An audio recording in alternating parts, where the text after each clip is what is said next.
welcome to Montgomery High School. Keith Glock, Tim Bartholomew, Matt Pogue, live here in Skillman. The 5-0 Montgomery Cougars tonight taking on the 3-2 Warriors of Watchung Hills.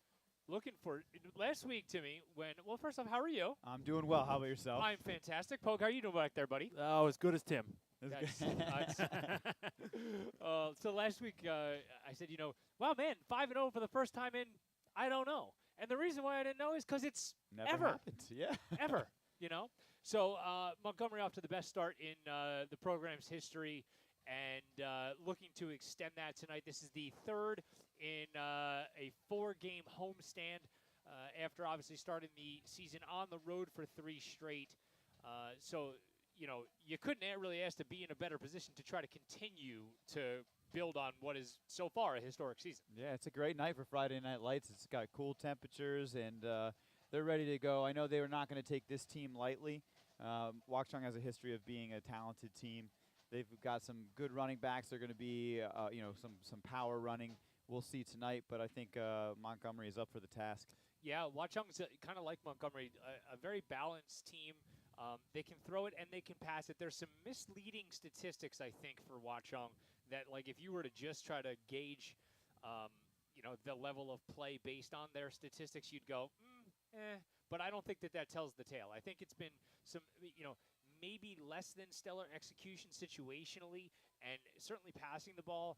I feel like they were probably a little bit more inconsistent early in the season, and they've really come on a little bit. So I really expect, just like it is kind of whenever we play Watchung in anything, that this game is going to be one of those that's really relevant into the second half.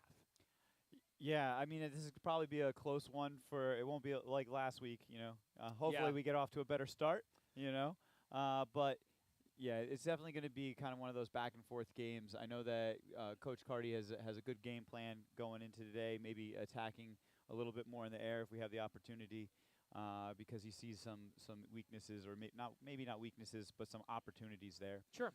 And, you talked about the slow start last week. I had a chance to talk to some of the coaches, and, I said, guys, talk me through those first couple of plays, because I said, what we're watching up there, like, I don't have replay. I don't have the all-22. Like, I'm looking at different things than what you all are looking at. I said, guys, it was a jailbreak first 3 plays. You know what I mean? You couldn't have started worse. And the answer to that was not really about the actual plays situationally. It was they based that on the week of practice that the team had. And they said, we did not practice well all week long. So, it was a lack of discipline in terms of there was misalignment, calls were confused, guys just missed assignments, and it kind of took those first 3 plays in some weird way to get everybody back focused to say, like, hey, if you do not do your job here, we are going to get our butts kicked. Yeah. I think it's, they were shocked into awareness, you know what I mean? Like, they were able to, and that's a mark of a good team, though, is be able to take that lousy start and then turn it around and do something great with it. Now, Watchung's one of those teams that if you do the same thing, you might not be able to fight your way back and get into the game. So this is, obviously it's always about the team that makes the least mistakes, but even more important in this one. Yeah, no doubt about it. And we're going to have a chance, by the way, to talk to her. I'm going to play you an interview that I did on Wednesday evening. It actually served a couple of selfish purposes. One, for this pregame show, obviously, we're bringing on Watchung Hills basketball coach Justin Salton, friend of the MIRE, obviously. Nice. And we'll get the lowdown on all things Salton, all things Watchung Hills, and certainly Watchung Hills football. But, I teach journalism at TCNJ, and part of I have them doing a couple of group projects in my class, and it's basically to create, like, the MIRE pregame show. Stuff for the MIRE, yeah. Well, no, like, whatever the obviously different topics, but, to create a thing that could be a podcast and be, part of a pregame show with a backdrop, all the stuff that we kind of do and put together here. But if you've never done that before and you're a college kid, this is the kind of stuff you should learn. I like the new intro. Did one of your college kids make the new intro? No, Pogue's been making that for a while. Wow, Pogue, man, you killed it. That was awesome. I like how it went from the field to, like, the outside shot of the box. I know, I'm kind of an artist. You are like a Joe producer over here, man. This is This is amazing stuff. Send him out on paternity leave more often. Yeah. You know what I mean? You get quality work out of him when he's not at work. That's right. So I wanted to Wednesday for them, at TCNJ, kind of do the interview live there and then show them that, hey, once you get good at this, like I built the whole thing from scratch, in 10 or 15 minutes and, gave them the opportunity to weigh in on how it should go and look. So when you hear the interview, if you're watching and you say like, what the heck is Salton talking about? Your class, your what? That's what he's referencing. It's not some backwards thing that's actually happening. It was because we did it live on Wednesday. So that's that. But I'm excited, Tim. I think that the more I watch of this Montgomery team, I think that we see different aspects of what the team can be. And the reason that excites me is because in the 5 wins, they haven't won the same exact way every time. And I think that if you do that, meaning if you do win the same way every time, when somebody takes that one way away or limits it to a greater extent, game plan. If you're unable to do something else, that's when you can't succeed in the pressure situations in the end of the season. I think Montgomery is versatile enough where that's not going to be a major issue for them. Well, you said it too. Versatile. It makes it hard to game plan. If you don't know, if you see a team that does a certain thing, like even Watchung a few years ago was doing the single wing, what I mean? And it was easier to game plan for because that was their identity. And if you took their identity away, they were going to struggle. And I mean, obviously that's always the game plan a coach is going to do. But when you look at a team like Montgomery, who has shown that they can chunk it out, they can break the big run, or they can pass the ball. There's not really one thing that teams are like keying on. Right. And even like last year when they'd key on Alex Benitez. You wanted to stop Montgomery, you key on Alex Benitez, and if you stopped him, there was a good chance you were stopping Montgomery. And we have just a lot of talented athletes on the team this year that you can't key on that one athlete because then someone else will you take Davino away and then another receiver is going to pop up, or Guidetti's going to have a big run, or Eubanks is going to have a big day. So that's really a strength of the Montgomery football team. And I obviously every time you say something, like there's always something in mind that sparks that thought. The thing that I was thinking about when I said that initially was Schmelzer putting on tape, the utilization of the wheels that he has. Oh, yeah. Because I think that as, the teams get better down the line and you get to the end of the season, like all that stuff, like the good coaches are like, yeah, but. What like we can't do this because like the end, like you can't just come crashing down. And then you know what that does? Like then it opens it up for Eubanks. And then all of a sudden the kid that was told all week you got to stay at home and set the edge, then mid-game they're like, all right, listen, they're not doing that today, so you got to crash down and go to the running back. And then that's when you pull. Like I just feel like gradually they've shown one little thing and then one other little thing and one other little thing, and they just put it in the bank. Yes. It's you mentioned Schmelzer doing amazing runs versus Somerville. He didn't do it once last week. Right. You know what I mean? They didn't have that. So if you're only going off of last week's game film, that's not something you're preparing for, and it's something you should prepare for because at any moment, like if we need it, it's there. No doubt about it. So. No doubt about it. All right, so why don't we we'll step away for 30 seconds or so, and then we're going to come back with the interview with Watchung Hills head basketball coach and friend of the MIRE, Justin Salton. We're going to have that all before kickoff. 7 o'clock right here in Skillman. Montgomery looking for 6-0 for the first time in program history coming up. Stay with us. You're caught in the MIRE. It's the Montgomery Internet Radio Experience.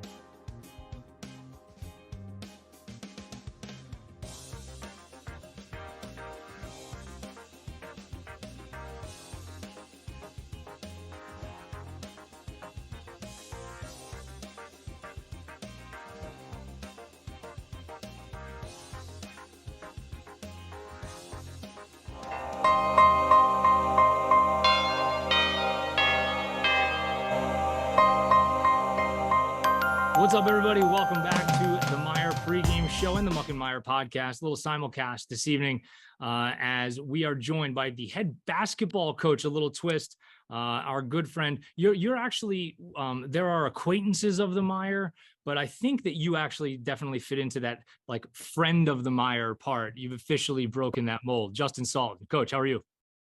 Good. How you doing, Coach? I think I'm more family than friend and acquaintance. Yeah, but like, we don't have family of the MIRE. So like, we're just trying to can you just roll with me on this? I'll roll. Yeah. Tomato. We're good. I appreciate that. How, I know that you have now a gaggle of Saltons back at the Salt Lab over there. Your lovely wife is just popping out kids left and right. Are we, how many children do we have now? Half a dozen? We're up to 4. Yeah. So I got enough for an attack line on girls lacrosse. I can't tell you how happy it makes me, and how I'm sure that it pains other Montgomery folks to have you lead with lacrosse as opposed to basketball or football, but I appreciate that. Yeah, I got 3 girls, so I'm all lacrosse. I know Coach Grundy wouldn't enjoy that. No. He's upset about it right now, I'm sure. The reason why obviously we're bringing you on is we do kind of all the time whenever, we play a Watchung or we play a North Hunterdon, and we'll bring Kyle Eric on. We always like to hear kind of the inside scoop from a bit of a different perspective. Somebody not on the coaching staff, but certainly has a lot of insight, not only into just, Watchung Hills, but Coach Salton is a remarkably successful basketball coach. I think in a lot of ways, the same way that, the issues that you deal with at Watchung in terms of keeping kids in town and stuff like that. So it's where I kind of want to start, because it's certainly applicable both to basketball and to football. And Coach, that is, how do you as a public school coach kind of keep the potion from being dropped into the ear of your more talented players? Yeah, I mean, it's about creating a family environment within our program. So that first and foremost, it's all about relationships. So a big thing that we try to do is run a lot of stuff for the youth community. We're heavily involved in running clinics and camps, and just work with the young kids when they're young to develop those relationships, and bring them into our program, see what we do, so they become familiar with it. They aspire to become, Watchung Hills Warrior. And hopefully they come to Watchung Hills. It's ironic you bring that up. We just lost one of our upcoming best players. He'd be a 4-year starter for us next year, to Rutgers Prep. So it hurts. Well, if you could just wait then while I remove the foot from my mouth, because I obviously would have softened that blow a little bit with the introduction to that. So I'm sorry, I didn't even know that. When did that happen? It happened kind of like last year. Last year he reclassed, and then he's at Rutgers Prep, so it hurts. But I mean, what are you gonna do? I mean, that's the thing. Public school, we can't recruit. We could try to keep our own kids, and that's about it. So it's kind of the hand we're dealt. And you got to make the best of any situation that we're a part of. So that's where we're at. Can't complain. We just got to find other ways. If I had to put my finger on something that if there was a bad part of being, tangentially related to a successful program, kind of the way the MIRE is with Montgomery basketball, is that I don't get a chance to see a whole lot of your team and Kyle's team and, Bill's team and, at Mendham, like the programs of the people who we want to watch. I don't get to see them live. I would have given anything to have been there in the in the counties a couple of years ago when you guys went on the historic kind of run that you did. Take us through that. We just started off talking about the monsters of the county, so to speak, in terms of like a Gill and being able to recruit and bringing guys in, not only from the neighboring schools like yours and like Montgomery, but internationally. It seems like that there's players coming in and out all over the place. For you to go into a contentious county tournament situation like that and come out on top, what is that feeling like? And like, how bananas was that post game? You know what? I still look back on our 4-year run now. We went to the county championship 3 years in a row, believe it or not. And then last year we lost in the semifinals to Rutgers Prep. So we've had an awesome run. Just bananas. So I don't know what year you're speaking about. The one year, COVID year, the Gill year. Oh, so the COVID year, yeah. So all right, the COVID year when we won everything, we upset Gill in the semifinals, which was insane.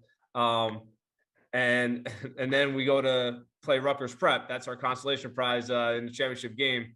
And we're down 7 at half, and we just kept battling and battling and battling. And the first time we led was with 1 second on the clock. We hit a game-winning basket, and I don't know if you told the class or whatnot, jumped up in celebration, and I tore my Achilles. So yeah, I know, not very athletic. So, but just it was just a phenomenal, awesome experience. If you played lacrosse instead of baseball as a child, Salt, you might have survived that celebration, but instead you went full on Bill Gramatica. Yeah, exactly. That's another reference that's over everybody's head that we're too old for everybody else to get. Yeah, so we're old heads. We're old heads. That's really sad, by the way, dude. Like, how did we get like this? You know what? I still feel young, but references like that and class is probably just looking at you all weird, and we're old. I mean, that's what it is. So bad. So let's talk about Watchung football a little bit. 3-2 on the season for those guys. One thing I've learned about pretty much every Watchung team is kind of like on some level, though maybe the personality of the team doesn't match, but it's like when you're going to play Phillipsburg. I know when you go to play Phillipsburg in football, same way that you go to play Watchung in pretty much every sport we play Watchung in, it's going to be a relevant game well into the second half at worst. Tell us about this season's football team and what Montgomery is going to be able to expect when they face off tonight. Yeah, I think watching, our squad is a tough squad. They could, if you really look at our schedule, we really should be 5-0. We had opportunities to win both games that we lost. It's an experienced group. It's a hungry group. It's a close group. And I think, defensively, we're really top notch. We do a good job holding opponents, overall passing and rushing. And in our offense, if we could minimize turnovers, we're pretty tough. So, I mean, across the board, you got a kid, Hunter Soybert, is just dominant. Offensive line, defensive line. His dad's the coach, former Super Bowl champion. So he brings that championship attitude, and they got a lot of toughness. We have pieces, kid John Bechtel, tight end, really, really tough. And then our running backs are tough. So it across the board, offensively, defensively, I think we're just a really solid program this year. Of course, referencing for everybody out there, Hunter Schubert, son of Rich Schubert, former NFL player. So, in addition to that, you kind of touched on something that I wanted to go and just looking at the statistics, but obviously, again, I don't have access to Huddle and I'm not watching every game in the way that coaches might. I see the statistics and then I look, and jumped out to me as, 3 touchdowns, 8 picks. Would you say a lot of those turnovers were a function of, there's a difference between getting 4 passes batted up in the air and picked off versus like mass miscommunication or just, forcing balls into places with bad decisions? Where would you say kind of the turnover situation ranks for you guys in that kind of continuum? I think it's probably a combination of all those things. A couple of turnovers came end of the game when we had to kind of pass and force the issue a little bit. But yeah, I think it's been a combination of all those for our turnover issues. We have to just be able to take care of the ball. And I think we're going to be really, really tough to beat. I think we're going to go on a run. Take us behind the curtain a little bit. What's the vibe like, there, how things can be when you are a talented team. And it seems like certainly at schools like Montgomery and Watchung, as go the football and, basketball programs, so goes the vibe in school during the school day and at lunch and things like that. And it turns into something that you can palpably kind of feel, especially on those Fridays with everybody wearing jerseys and, everybody getting riled up. And this, this time of year where it's going to be like 69, 70 degrees at kickoff. So nobody's freezing their butt off, in there, and it's just going to make for an exciting time. What's the buzz like at Watchung right now? Yeah, absolutely. You can feel it. And there's a lot of energy, those two losses that we had back to back. I felt like even the entire school felt a little frustrated. I know the football team was frustrated. But the vibe is we're ready to go and we're ready to make a run. And we got a really good team and we're excited for, to start this run. I'm interested to see what, Watchung has cooked up to kind of battle what I think is probably the most balanced Montgomery attack that we've ever had. Even as we look back to that, that year that Chris Chuganoff, obviously who went on to play at West Virginia and Ohio State at the quarterback position. We were a pretty one-dimensional team at that point. I feel like this year maybe things are a lot more balanced in terms of run and pass with Mike Schmelzer under center. How would you say that kind of the defense tips in terms of what might be a little more vulnerable, run defense or pass defense?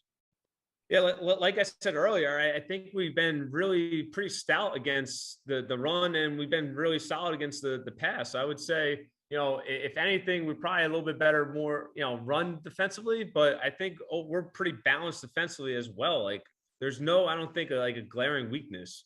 So I think that's why I think our defense is so strong, because, we're tough against the run and we could handle, the passing attack from opponents.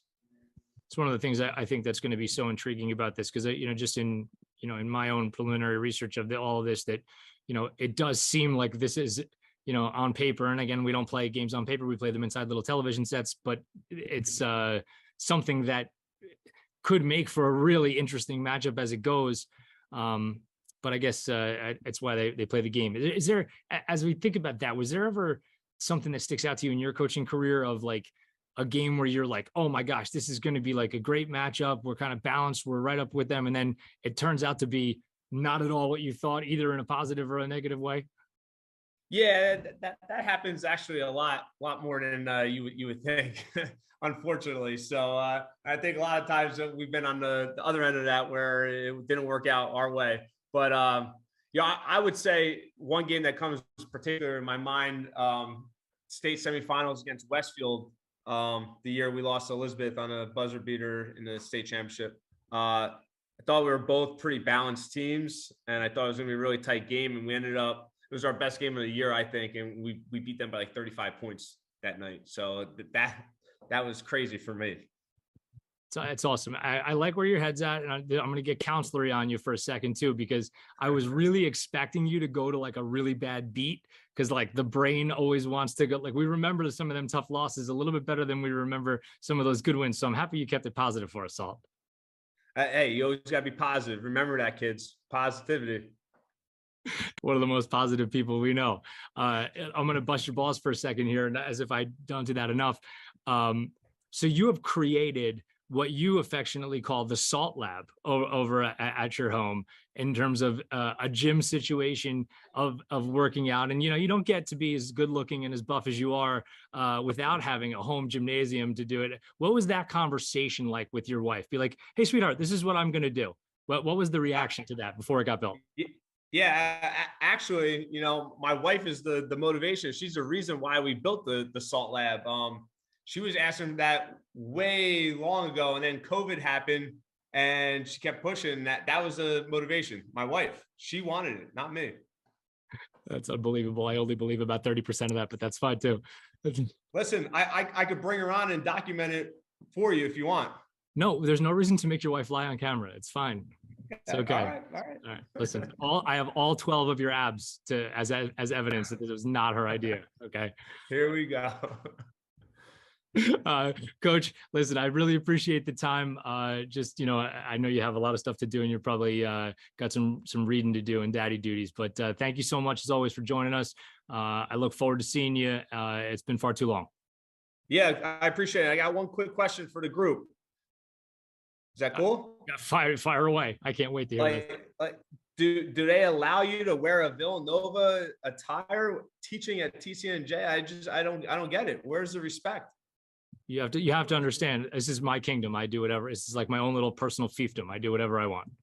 Okay. I would just think you'd be rocking like a TCNJ basketball or football or lacrosse. It's just disappointing, Mr. Glock. Well, I'm trying to keep things fresh here. You know what I mean? I did have some of that stuff on the first 3 weeks of class. What you may not know is that Reese is a freshman at Villanova this year. So, I have the canceled check to prove it. And like I'm walking with a limp. So because of it, but so yeah, I went and bought some swag because I think I earned it. Fair enough. It was just a question and an observation. That's all, my man. As always, you are the man. Coach Justin Salton, the head basketball coach at Watchung Hills. Thank you for your time, and I would wish you good luck on tonight's game, but I don't mean it. I appreciate it. See you, Coach.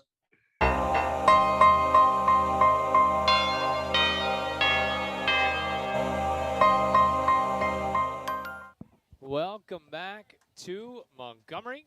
Keith Glock, Matt Pogue, Tim Bartholomew, Nicole DeMace, as we are getting set for high school football on a Friday night. Captains are out for the coin toss.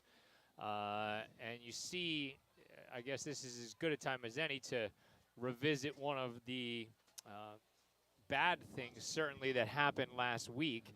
And that is, you saw number 3, Joe Rossman, there in street clothes, and that is how he will remain for the remainder of the season, as he sustained a pretty significant injury. I don't really want to, give you any more specifics because that's probably not the right thing to do about that. But Joe is going to miss the rest of the season. Unfortunately, he had a chance to talk to him today, and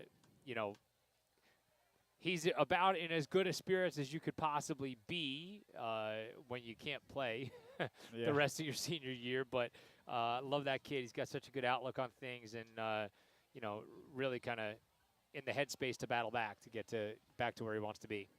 Yeah, it's always hard, man. Injuries like that, just you can't prevent them. It's just something that happens, and then the only thing you can do is try to put a positive spin and get back to where you were, so that when he goes to college, he can continue to do intramural and any other athletics that he is so inclined to do. So while you will not see number 3 out there tonight, you will see number 2, Brady Post. I sneezed too hard, and I'm out for 3.5, 4 weeks. And Brady broke his leg, and he missed 2 weeks. And so they just, gave him a big piece of memory foam to throw on his leg, and let's do this. Pretty much. Watchung Hills won the toss and deferred. So Montgomery will receive the opening kickoff here. Riley McCann is getting set to tee it up for Watchung Hills. The 3-2 Warriors, as they send it skyward. Montgomery looking for 6-0, and the kick sends Davino back into the end zone, and that will be an automatic touchback in high school. So Montgomery will begin without the benefit of a potential return. Pretty good kick there from McCants. Yeah, that was deep.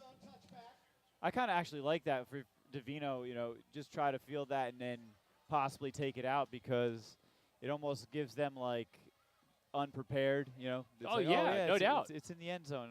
They're not going to return it. Because I bet you, all season long, there's probably not a lot of returns on stuff from that young man, if that is what is pretty typical. So we will wait and see how the rest of the game plays out. Mike Schmelzer, the junior signal caller, is in the shotgun on first down, and Chris Eubanks will stand his left. It's going to be play action on first down, and now they throw it out to the left. This is going to be a nice gain of about 5. That's a wrinkle we haven't seen yet, Tim, as McManus is on the receiving end. Yeah, I really love that. He looks like he's going to run, and then he hits that little short slant, gets 8 yards, 7 yards. Now, you know what? It didn't happen there, but it would not also surprise me. He hangs on to that for maybe 4 or 5 yards up the field. That could end up being a lateral out to the sideline there, too, if McManus just runs with him. You know, that has the potential to be tricky. Yeah. As we go. So second down now and 5 for Schmelzer. Eubanks this time stands on his right hip, and they're going to throw. Right in the center. Oh. Schmelzer is forced out of the pocket. Now tries to flip it up to Eubanks. And you're right, Timmy. He missed a wide open McManus in the middle of the field. Yeah. But you know what, sometimes, I mean, obviously that's just how the play goes sometimes because you're looking, you have a progression, right? You know, you're looking for your guy, Davino, you know, most of the time. And that one, if you listen to Greg Cosell, as I often do, because I think he's probably the best guy analyzing things in the NFL going, he says you got to isolate and eliminate. Isolate a guy, and then once it's not there, eliminate him and move to the next one. Yeah. So it's third down for the Cougs. Opening drive, you see the pink armbands, breast cancer awareness night. Schmelzer's going to throw. He's flushed again to his right, and he's going to pull it down. He gets a block, and he is right near the first down marker. Let's see where they spot it. He's like right at it. Yeah, it was a good run. It's going to depend on the spot. And they're going to give it to him. Nice. Yep. Yeah, I'm just looking at how Watchung's setting up defensively, and it looks like that quick slant by the slot receiver is open, you know, because what they're doing is they have their, you know, their linebackers right off the end and then running out to play the flats. Whoa, so. Whoa. Was that just like actual analysis that we provided there? I don't know. That's unprecedented. Ball's out. Eubanks fumbled the ball with a big pile up. Yeah, it looks like Cougs are back on it. That's how you get an extra yard. Look like Sapansky down at the bottom of the pile. He's very upset with you, by the way. Why? What did I do? Very upset because you keep calling him Bellamy. I didn't call him Bellamy. He trust me, he listens to the MIRE back, and I think you must have done it one time, and he's told me 6 times this week, you better tell Bartholomew. There's no way I called him. I don't even remember saying Bellamy. I'm just telling you what he said. We talk a lot, so I don't remember anything you say. Yeah. Second down and about 7 for the Cougs, and Schmelzer's going to throw. Again, he's going to be flushed out to his right, and he's going to pull it down, and he's going to get a couple of yards and ducks underneath a big hit. Yep. But you know what? I feel like that is so important, you know, what Mike did there. It's not forcing anything in. That's a 3 or 4 yard gain instead of an incompletion and the clock stopping. You know what I mean? So forward progress, if anything else. Yeah, chunk it out, man. Chunk it out. Beautiful fall evening for football as we approach the month of October. Keith Glock, Matt Polk, Tim Bartholomew, and Nicole DeMace live from Cougar Stadium. Did you dress warmer today? I did. I pulled out a set of hand warmers, got them in my pockets. Nice. Third down and short now, and this is going to be Guidetti off the inside handoff. He's working, pushed back, still churning the feet, though, and he's about, he's going to be about 2 yards shy. Yeah, just got back to the line of scrimmage. Good job by Watchung there to stack things up, so Montgomery's going to send out the punt team. Yeah, that was just a good job. They crashed in and was able to get him behind the line of scrimmage. And it doesn't. We'll see how this punt goes. Oh. And yeah, they're going to get Montgomery's going to get a free one out of this. Let's see. We'll get a shot of the official there if we can. And yeah, offside. Nice. It looks like they were trying to shift and just miscommunicated with each other, and then one guy fell forward. That's a tough one for Watchung and a great one for Montgomery. You hit it right on the head. That's one that has like the momentum changing feel to it, you know. Right. You've gotten off the field, you made a big stop on third down and short. Now you go for it all right here. It'll be Eubanks as Chris is searching for some room in the pile, pushing forward. I like it. Yeah, gain of about 4. You know, he's been really doing that, pushing the pile forward. And that's one thing that you have to say about the Montgomery offensive line. They really have done a nice job, you know, finishing plays. You know, you want to play right up to the whistle on every play. Yeah. Never through, but right up to. And that's the mark of a tough football team. I think Eubanks is actually coming back from being a little banged up this week. Looks like blitz coming. And they're going to get another offside. Yeah, the blitz was coming, and it came a little too early. And I think there was a neutral zone infraction again. We'll get a look. No, they're going to say false start. Yeah. That's one of the ones where, like, they jump up and almost force it to happen. It's hard to not. Yeah, it's hard, like, not flinch when someone's like, looks like they're sprinting at you and you're in a prone position, bent over like that.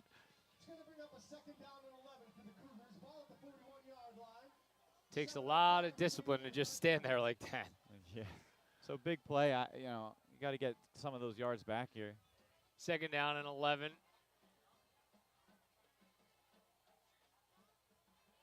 And Schmelzer, and he is raked under by a host of Watchung players. Nice job inside by Alex Rodriguez. Not that Alex Rodriguez, the other Alex Rodriguez. So now it's 3rd down and forever. Yeah, I wouldn't be surprised to see some kind of like draw screen pass. It's hard to get this many yards on 3rd down. Time-consuming drive, though, so far for Montgomery. Coming up on 6 minutes, half the quarter. Well, that's key to win against teams like Watchung is just control the pace of the game. Davino split all the way out here to the wide side of the field. Schmelzer's going to step up and get out of trouble, and he just tries to flick it out into the flat to Eddie Kian, and he can't. So it will bring up another punting situation. By the way, I was bamboozled last week. I was lied to. Oh man, who done did it? I'm gonna yell at Mr. Papa when I see him. Not Damian Papa, but Danny Papa. Told me that I was saying Eddie Kian's name wrong, and he said it's Quan. So I saw Eddie, and I'm like, dude. I'll finish that story in a second. And they got it's a blocked. piece of it. Yeah, McManus. And you know what the crazy part about that is, I was gonna say, Montgomery hasn't had anybody come after the punt at all this year at all. And today they, Watchung. You see, of course, they're on the first play. They come after it and get it. So anyway, to finish that story. Yeah, your fan club came up. My fan club did come up. Are you kidding? Isabella Kluel saying hello. You're going to have to, now what's going to have to happen, Isabella, is you're going to have to go back and watch this so this way you can hear your name said on the TV. Yeah. There we go. So. Fans of all ages. Listen, I'm very popular. Yeah. You should know that by now. Get our first look at Watchung Hills and signal caller Dylan Kelly. And it'll be a handoff on 1st down. Nice. Great play. Brady Post really making his presence felt again there. Welcome back. Nerio Garcia, the team's leading rusher on the season. So let me get through this Eddie story. And I'm like, Eddie, how long were you going to let me mispronounce your name? And he's like, what are you talking about? I'm like, what do you mean, what am I talking about? Like, Quan? He's like, no. I'm like, what do you mean, no? I said, I got, yelled at that I was doing it wrong last week. And I was told to say it Quan. He's like, no, man, you've been saying it right the whole time. Oh, yeah. Here's Kelly on the option. Oh. And he keeps it, and he's got a nice gain of about 8 yards or so. He's right at the 1st down marker. They're going to give it to him. He was just able to break one tackle and get that extra 7 yards. We talked about his stat line in the pregame. If you look at his rushing numbers, he's got 22 carries for 23 yards coming into the season. But so you're like, oh, man, the guy doesn't really run very much. It's like, what is it, quarterback sneaks? Is it, what is it? In high school football, when you get sacked, those yards come off your rushing total. And the mesh goes to Garcia, so he's got 3. Yeah, so it's misleading. Yeah, no doubt it's misleading. It's probably like 5 or 6 sacks that took away the majority of Kelly's actual rushing yards. And we alluded to his passing yards. Came into the game 45 of 83, so not great from a percentage standpoint. 662 yards. So you go, okay, all right, that's pretty good. 3 touchdowns, 8 picks. So, I think a lot of that. So they're going to be on the ground. Well, no, that's what I'm saying. I think it's misleading. I think it was early season, gaffes, and here's a handoff looking for some room on the right side, and a nice cutback that time by David Dubas, 5'10", 165-pound junior. No, but I mean, anytime you have stats like that, it's indicative of a team that likes to keep it on the ground. You know? Yeah, no doubt about it. And they run the ball with a ton of guys. You know, you looked at just the number of carries that guys have gotten this year. 68, 22, 15, 11. You know, so they are predominantly a running team, and you see the option nature of this, you know. And the difference between what Montgomery does and what Watchung does is obviously with Kelly being under center, it's more of a traditional option offense. Like they're coming. And here comes a toss to Dubas. He's got the first down, looking for room up the right sideline, and he's eventually pushed out of bounds by the Cougs. Yeah, Cougs were aggressive inside on that one and just had created some space on the outside for a big gain. Schick was the man there to push him out of bounds. So a first down for Watchung. Lightning quick first quarter. 3 minutes or so to play here in Skillman. It's like the opposite of last week. Oh, my goodness. Last week, I think we just finished the fourth quarter like 5 minutes ago. Yeah. And this is going to be Garcia. A little traditional lead, you know, halfback lead. Little I formation. In the B gap. It doesn't get any more traditional than that. Yep. Gain of only about a yard or so for Garcia. Kind of got jammed up right behind his own offensive lineman and then had to find that space, but still was good to be able to get a positive gain from it. 68 carries for 303 yards coming into this one for Garcia.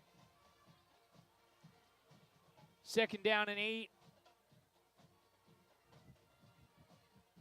As Kelly gives up the middle, and Garcia again.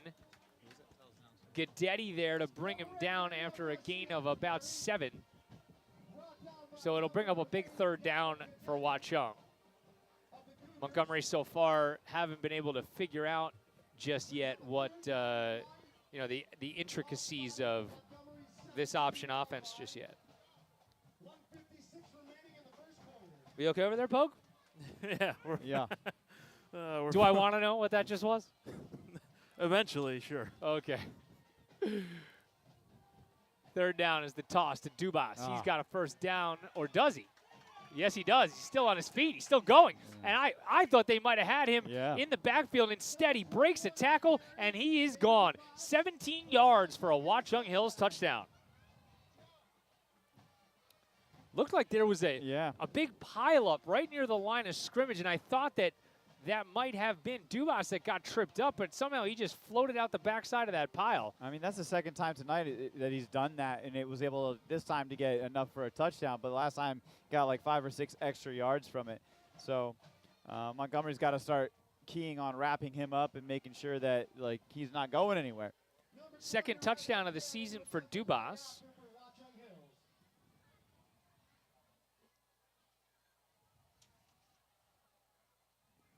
McCann is on to try the extra point. Good snap and a good hold, and Riley McCann with plenty of leg knocks it through. So 90 seconds to go in the first quarter. Watchung Hills out to an early 7-0 lead. We'll take a break and be right back. You're caught in the mire. It's the Montgomery Internet Radio Experience.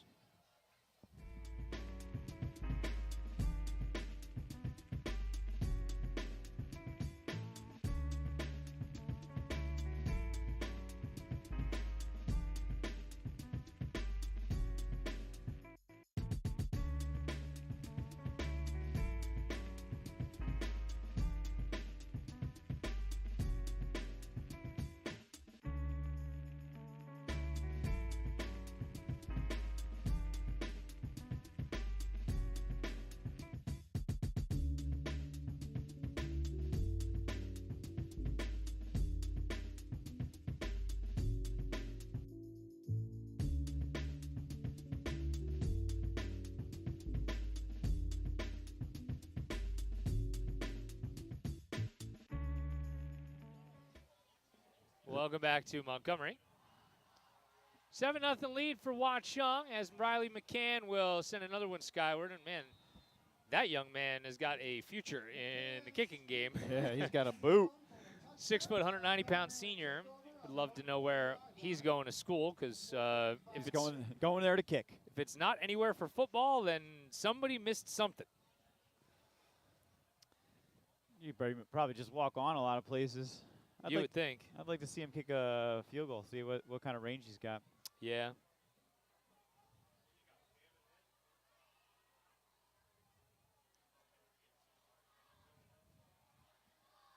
All right, here we go. This is a big offensive possession for Montgomery. First down for the Cougs from their 20-yard line.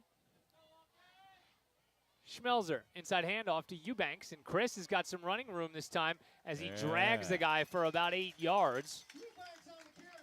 I like it. Good job up front by the offensive line.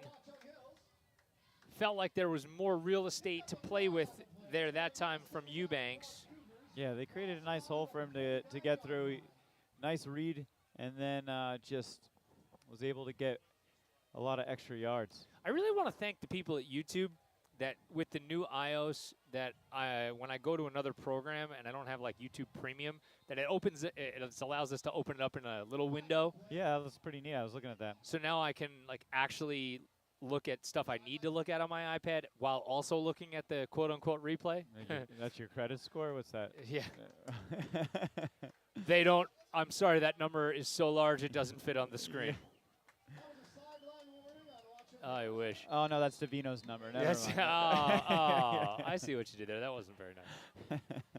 Under a minute to go, quarter number one. As Schmelzer will zip it out to Eddie Kian, and he's got a first down.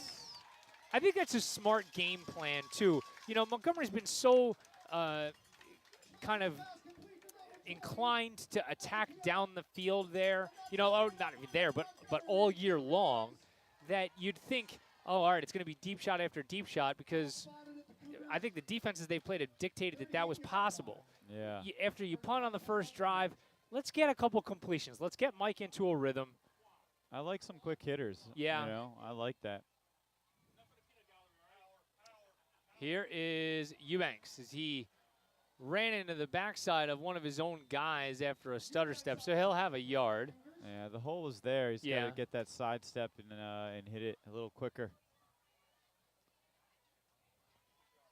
And that'll do it. We played 12 minutes here in Montgomery, as the Cougs are not going to get a playoff. If we keep going like this, we'll be having dinner in about 15 minutes. Yeah. 7-0 Watchung after one. We'll be right back. Second quarter of play coming up right after this. You're caught in the mire. It's the Montgomery Internet Radio Experience.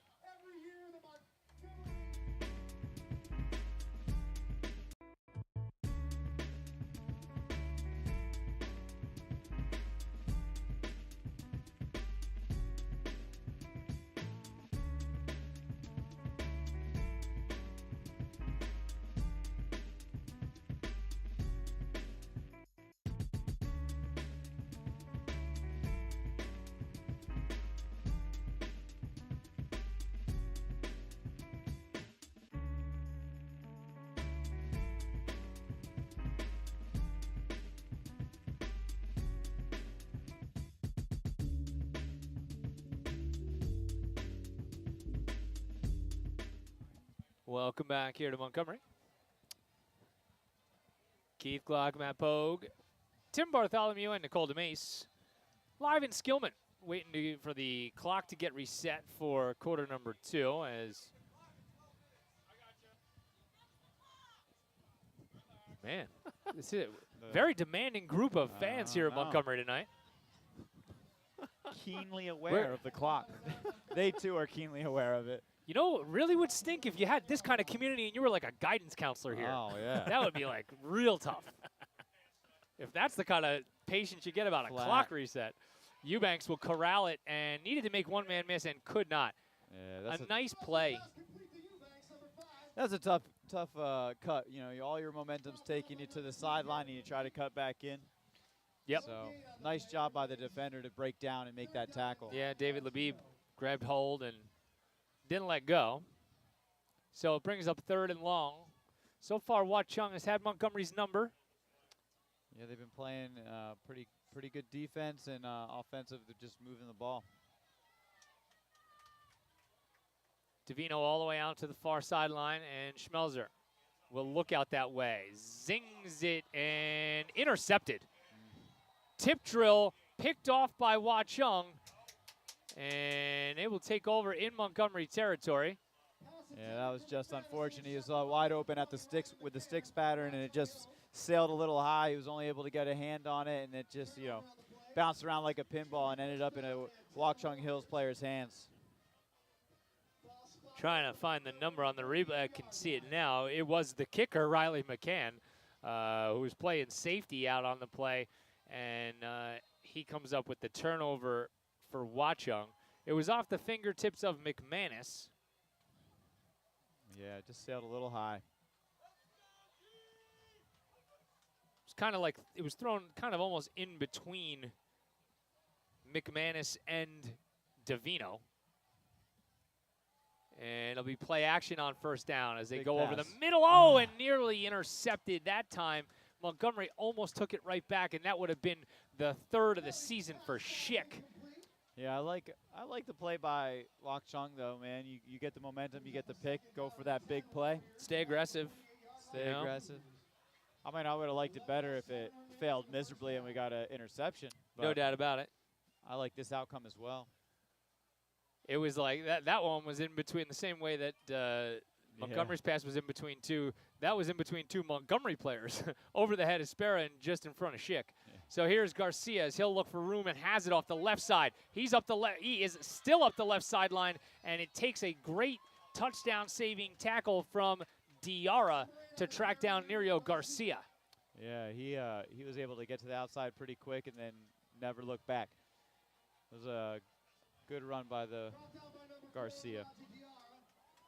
It looked like Schick just kind of got out-leveraged a little bit in terms of angle, and if he had taken 2 degrees of a different angle, I think he would have been able to make the play, but Diarra never gave up on it. That's why he's being talked about with Division I offers. Garcia again off the left side, and this time Montgomery shuts it down. You saw a little extra scramble in there from Bellamy, and I thought maybe the ball had come loose, but I guess not. You mean Zapansky? No, I don't this time. See, Lucas, I'm all over it. I don't want to hear any more crap. All right, no more crap. Though you would think with the hefty salaries we get paid for this that we would do a better job, but I'll do that in my next contract negotiation with myself. I'm gonna blame my Costco glasses on that one. There you go. Toss play out to the left. And Dubas again as he is driven down to the turf. It was nice. I went and got my glasses, a nice rotisserie chicken. Look at you. And a 98 pack of Gatorade. I was just going to say, I mean, did you pick up some camping equipment while you were there too? Maybe some ice pops? We did. We did look at the couch. They had a very nice couch. My daughter does want the couch from Costco. Yeah. It's like, I got jeans, a couch, ice pops, a tent, and some peanut chews. That was it. Yeah. It was great. 3rd down and 4. I formation for Watchung, and a lot of people in the neutral zone. Let's see what we got, and it's going to be offside on the Cougs, so a free set of downs for Watchung. Yeah. That is unfortunate. So far here, after about 14 minutes, it has been pretty much all Watchung. Yeah.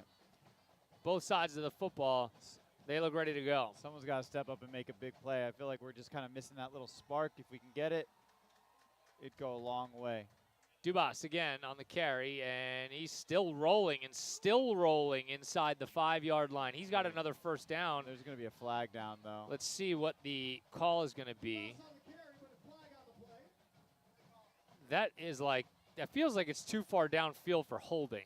That's like one of those, is that a face mask area? Nobody's backing up. Face mask, maybe a personal foul, like pushing the pile, It's a hit to the head on Montgomery. Oh, that's not good. Yeah. Personal foul for a hit to the head. It's going to be half the distance. Looks like Spera was over talking to the line judge saying, hey, I need some clarification on this here. First and goal, Garcia is the deep back in the I formation. And he will get it. And he is into the end zone. Touchdown, Watchung Hills. So they're just moving the ball nonstop, man. Nothing special about that. 5 yards for Nerio Garcia as the ground game for the Warriors on full display. Yeah, what are they, 0 for 1 in passing? Yeah. I mean, why pass it? Yeah, they don't need to. And I think that they've been, to their credit, multiple enough, within even the run game. They've thrown straight up, option plays in there, toss, sweep, regular off tackle. That's enough alone to keep you, on your toes. A lot of variety. McCann's extra point is on the way and good. So Montgomery's going to have to figure some things out. 8:42 to go, second quarter, 14-0, Watchung Hills. We'll be right back. You're caught in the mire. It's the Montgomery Internet Radio Experience.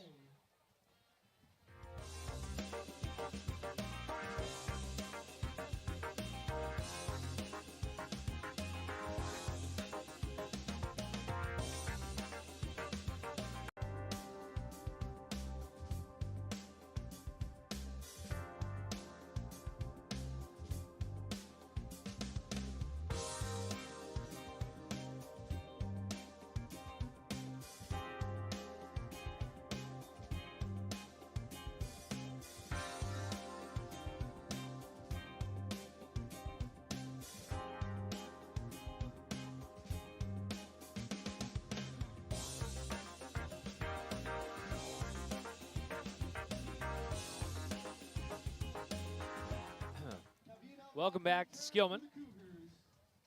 Second touchdown on the ground tonight for Watchung. Gives the Warriors a 14-0 lead. A little extended time in the huddle for Zoran Milic and the Cougs, and I imagine that was to let them know that we need to figure some things out. Here's Davino from the 5, and Matt has some running room. Breaks it out into the open field, and nice little return. Good starting field position for the Cougs.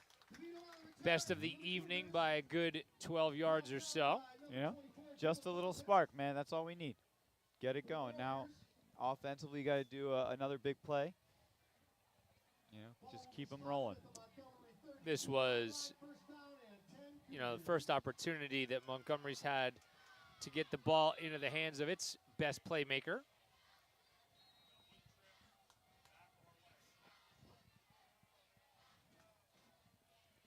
So first down and 10 for the junior signal caller Schmelzer, and a jailbreak on first down, and looked like he was met in the backfield first time by Hunter Schubert.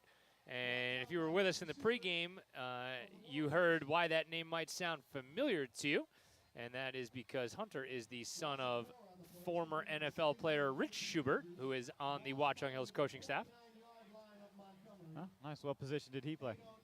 I'm going to go out on a limb and say, the line. Yeah. You don't remember Rich Schubert, Giant? I don't. Well, okay then. Way to poop in my Cheerios. Oh, that's encroachment. Get an offsides. I think you're going to get free 5 yards out of this one. We'll take it. Now you got to take advantage of this here. You were behind the sticks, and now maybe you're getting a little bit even. But if you don't capitalize, we got to get a first down. Have we got a first down yet? Yeah, one. Yeah. One on the pass to Kyan. But you're right. Well, no, actually, and two. Now that we say that, we had one on the ground. Run, yeah. That was when Schmelzer ran into the sideline. But few and far between. So no doubt about it. Clock rolling. 7:40 to go. Second quarter. And you know what makes it worse is, the time crunch as Schmelzer's going to keep it. And there it is, that lateral. And, ball's out again. Ball's out again. And I think this is going to be Watchung's. Yep, They came up with it. It almost looked like he was looking to lateral again. Lateral it again. Yes. 100%. That's what and I didn't have any insight into that other than we hadn't talked about that. It looked like he was trying to get it to Davino again. He was, and it was a blindside hit from the inside by David Labib, and that's the second big play of the night from Labib. Davino was in a fight on the outside to kind of spring McManus, and that's kind of why he was unaware.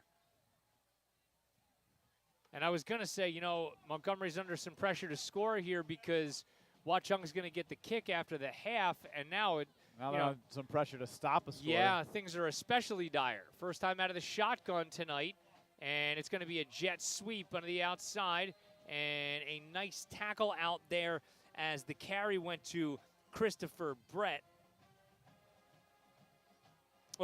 Christopher. Yeah. It's nice to see all the cheerleaders out on the track tonight, all the elementary school cheerleaders and things like that for the pink out. Pretty cool thing to do. No doubt. Gain of 4. It was a nice tackle by Schick on the previous play to kind of go low and stop that play. Same play going from the other side, and it's going to be a keeper this time. But a good job by the Cougs. All right. Guidetti, first guy in there. How many times have we said that? Not enough tonight, though. No, not yet. If you think about it, like most games we've been saying these guys' names like Guidetti and Post, and, and we haven't had the opportunity as much this game to do it. So hopefully we can get into the half with a reasonable deficit and make some adjustments. Again out of the shotgun for Watchung, and a pass complete, first down inside the 30, and still rolling inside the 25. Again, that was Brett Christopher, the 165-pound tight end. They sent the horses. Kind of sold the farm, and he's wide open for an easy first down. Really got to give it to the Watchung Hills coaching staff here. I mean, the variety of what you've seen on offense so far is, quite frankly, it's rare in high school. Kelly will go play action on first down. He's going for it all up into the end zone. Well defended, and looked like Watchung came down with it, but out of bounds. For sure, out of bounds, yeah. Looked like he was going for his favorite target, Jack Clintock. I'm actually surprised with that play call. I mean, I get it, get the surprise, but you've been crushing it running. We haven't really stopped much for less than 3 yards, Yeah, Sparrow was in good coverage out there on Clintock, and that was about as close gets, knowing you only need 1 foot in high school football. Yeah, I mean, that's where you teach them to throw it, right? Where only you can get it. And that really was a perfect throw from Dylan Kelly. So, second down and 10. First time that Montgomery's had him backed up really tonight. I'm sure we're going to see some kind of dive.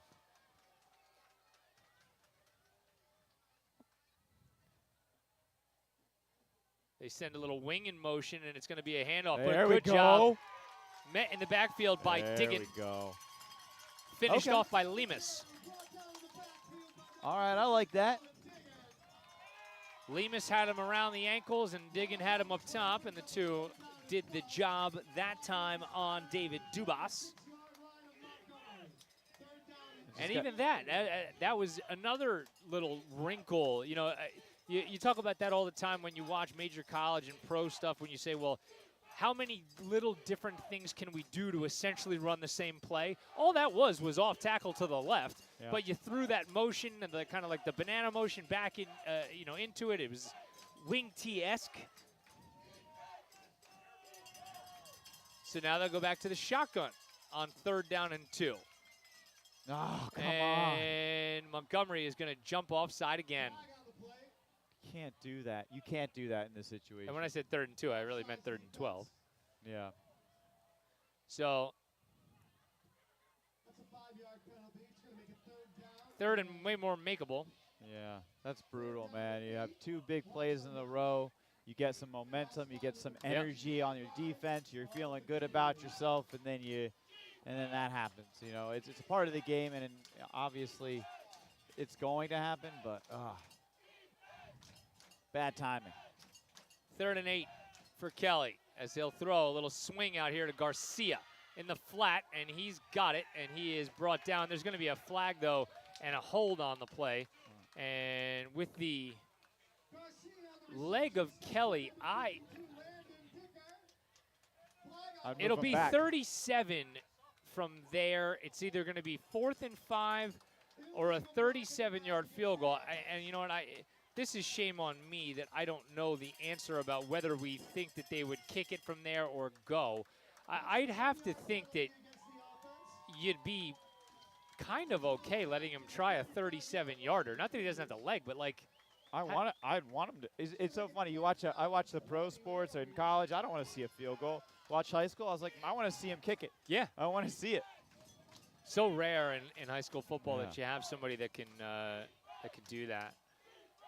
So 3rd down and 25. Kelly's going to step up and evade the rush. Still on his feet, still going. And we're going to end up in a little bit better shape for Watchung by about 2 yards. So it's 4th down and 3 for the Warriors. Yeah, and now they're in a position. I mean, I think you go for it. You know, even if this is all day, every day for your kicker, you're up 14.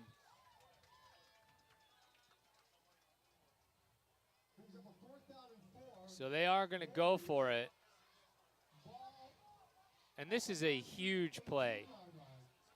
I mean, I send them again. I don't think they throw it to the tight end.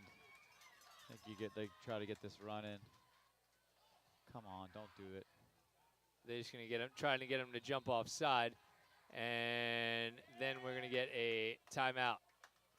So the first timeout of the half for Watchung Hills, and a good job discipline-wise by Montgomery to not jump offside. So I guess now they say almost did. Field goal time?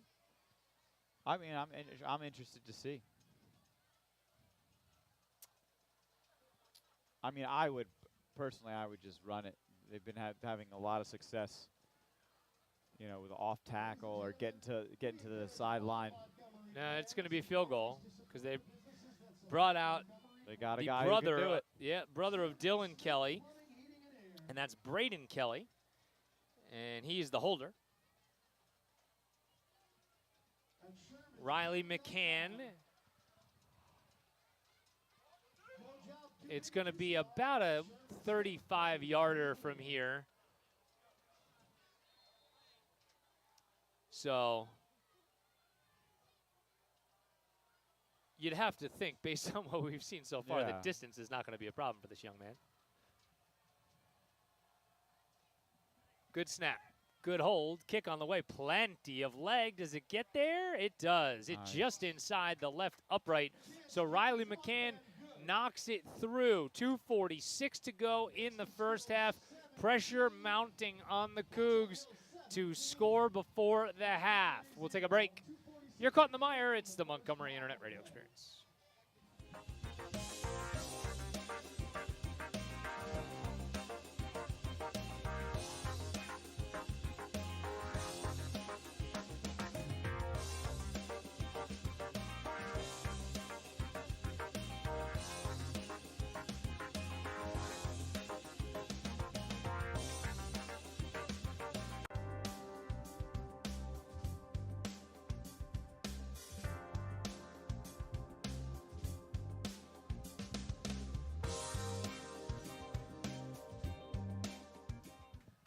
Welcome back here to Montgomery. High school football on Friday in Skillman. Keith Glock, Matt Pogue, Tim Bartholomew, and Nicole DeMace. That really changes the dynamic of your team when you have a guy who all you need to do is get in, you know, within the 20-yard line, and you're good for 3 points. I think you got to get maybe within the 30-yard line with him. Well, yeah, still, but.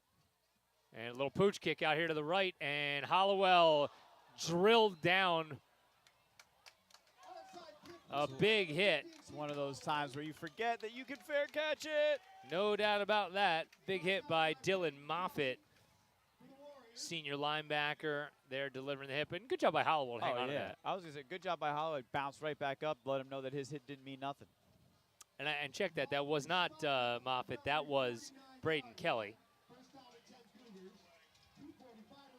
So, yeah. And that's a way more difficult play than that's a than hard. you'd It's think. a hard thing to do. Like that guy, that was a great kick. Well, there's something there. There's a lesson in what that play was. The Schmelzer on first down is going to throw, and not a lot of touch on that one as it's off the hands of Eddie Kyan. Got lucky, missed a hold on the left side of the line. What that kick tells me is that Watchung is not comfortable. Because if you were comfortable, you would boot that thing through the end zone the way that they have been, and you'd make Montgomery start from the 20. And I don't know if they're not comfortable. I just think they want to take some shots. Well, yeah, but why take a shot when you're up 17? Why not? Because now if Montgomery comes down and scores, you go, ugh. But you get ball back at half, right? They get right. But why not stop him as Montgomery's going to get a first down as Davino catches it and steps out of bounds at about the 45-yard line. So there you go. You get the first down through the air, or check that second first down through the air. And does this get Montgomery going? I hope it does. I mean, I hope you're right, but you know, if I'm Watchung, you take those shots. You actually take those shots because you've stopped them defensively. Maybe it shows that they are confident because Montgomery hasn't done anything offensively on them. I don't know, actually man. proves the opposite. I think that you do that kind of thing at the time when they would be least expecting it, and that really caught me off guard, which is why I was more impressed with what Hollowell did. Little slant inside. Oh, and Schmelzer just missed Davino on that. You don't see that very often. A little skinny post from Davino, and he was wide open. He might still be running if they connect that. Just behind him, and he has to turn his shoulder to get back and just can't bring it in. But, you know, that was a nice pattern by Davino.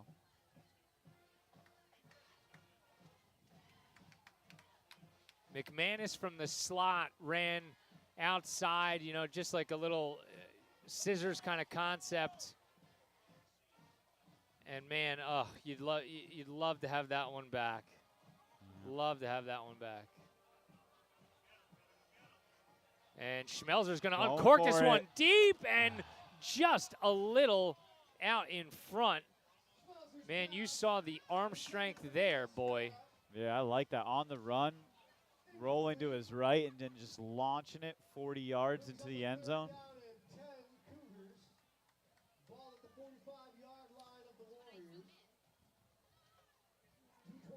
It's pretty solid. Third down coming up for the Cougs. So you might end up being right after all, obviously, if they can get Montgomery off the field. But not a lot of time is going off the clock either because Montgomery's airing it out. Yeah. Davino is doubled up here on the left side. Schmelzer is going to throw, and there is a huge hit in the middle. No flag, huh? He wasn't high on that one? I didn't think so. Yeah. I thought that was right in the numbers. Off the hands of McFadden. You can see that Watchung really is insistent on that. You hear the fans yelling helmet to helmet. Yeah. I looked at it again there on the replay. Not helmet to helmet. It was a very clean hit. We're getting replays? Where are we getting Well, no, I'm watching the MIRE live on my... On delay? Okay. You know, just a 15-second delay or so. But that was actually a really nice job by Watchung to not at all involve his head or the head of McFadden. So it's one of the things in sports when you get to only see something live once from a million miles away. You know, especially when it's your kid. Good roll. Nice punt by McManus this time. It rolls inside the 20-yard line of about the 15. Okay. Approaching 2 minutes left in the half. Just got to prevent him from scoring. No big plays. been easier said than done. For sure.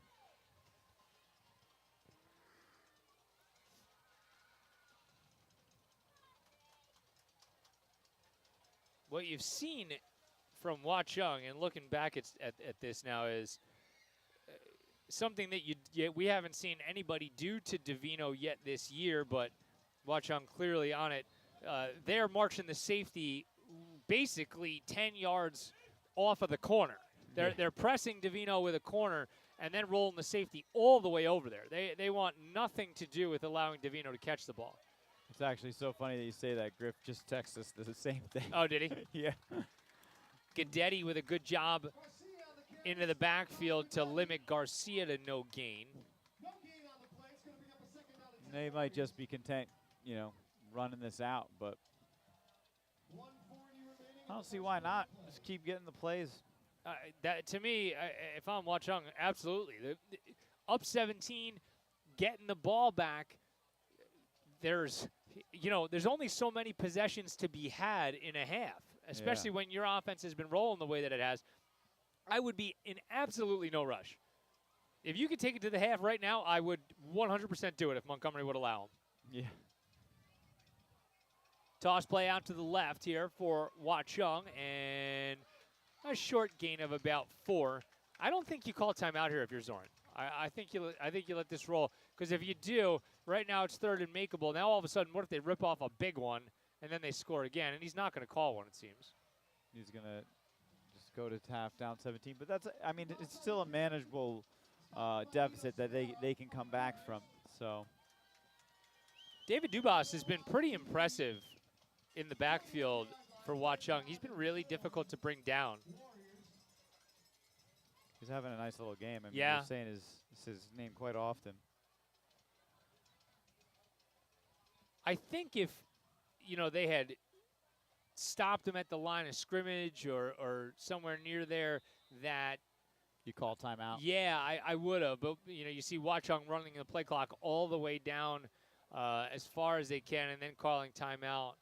I think that there has not been a lot that you can criticize of Watchung Hills in this first half. On both sides of the football, schematically, clock management, they have done pretty much everything right. Yeah, they're playing some solid football. There is no doubt about it. Montgomery has a tall task going into halftime, trying to fix some of the gaps in defensively and offensively. Obviously, I think they're up to the task, and we'll see a different game in the second half. Really got to hand it to the coaching staff. I've seen enough high school football in my years as a journalist, and then now at Montgomery and doing the MIRE and everything, to know that what you're seeing tonight schematically from Watchung, the variety and the specialization and the understanding of your opponent, it's not as common as you may think. You watch ESPN and all this stuff and you say, well, yeah, that's what you're supposed to do. Yeah, but you're so limited. But, because to install brand new things with high school kids every week, it's not really attainable. Now maybe you call a timeout. Now that you've stopped them, let's see if Montgomery's going to make them punt it. And I don't think Zorn's going to. He took his headset off just there, and I think he's going to let it roll to the half. Yeah, I would have liked to see him. You never know. Divino's the guy. If you can get him the ball with some space, he might be able to take it back to the house. Or maybe you go after it, but they do none of the above, and instead they take it to halftime. And Watchung Hills, through 24 minutes, has put on a clinic here in Skillman. Montgomery in danger of losing its first game of the season. 17-0, they trail Watchung Hills. We'll be right back. Some analysis and the second half coming up in just a minute. You're caught in the mire. It's the Montgomery Internet Radio Experience.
Welcome back to Skillman. We're going to give you just no sound on this because we don't want to get a copyright claim on YouTube, but I think a really nice thing here on Breast Cancer Awareness Night with the cheerleaders, all the junior cheerleaders as well.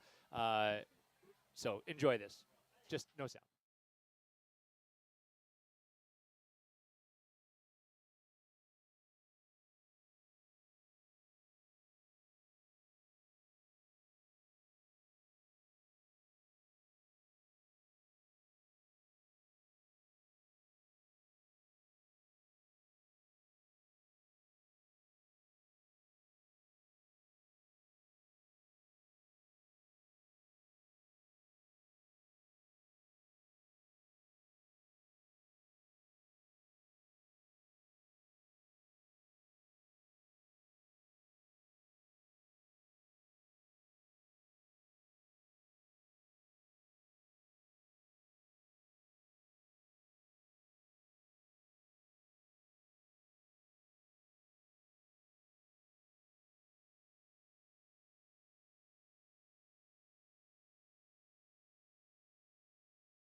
Pretty cool there, as I always like when community gets involved at all times with this stuff. Good on the cheerleaders, good on the junior cheerleaders, and hopefully a little bit better on Montgomery in the second half. It's halftime here in Skillman. We'll be right back.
Welcome back to Montgomery, home of the worst 50-50 participation in the history of rich communities.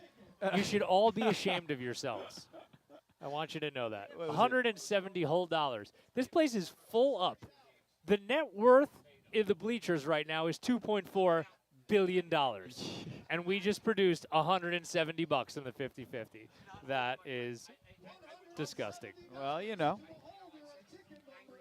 Did you contribute? Well, no, because my net worth is like $2.4. Okay. Do you know what I learned how to do today? Check my pay stub. Yeah. Online. You know how like they stopped giving us the paper ones, and I just kind of checked my bank statement every pay thing to make sure I got it. But I learned how to go to DocuLive today. That's great. I probably should have been doing that way earlier. We were joking about the other day, talking about like, apparently, maybe, possibly, our contract is negotiated. I was like, who even cares? You could raise my salary 1.5 times because 1.5 times 0 is still 0. It's pretty much what, by the time you pay bills, welcome to education, baby. Yeah. Do this so that I could get rich, right? So my daughter was like, I want to be a teacher. I was like, well, maybe just give yourself some options. Yeah. I was like, maybe. Teacher. Daddy hasn't really set you up for victory later in the savings. Like, did you meet a rich husband yet? No. Yeah. There's a couple of other ways you could go there, kiddo. No, but it's rewarding. It is. It's very rewarding during the day. I have a fantastic time in school, and then I go home and realize that I'm broke.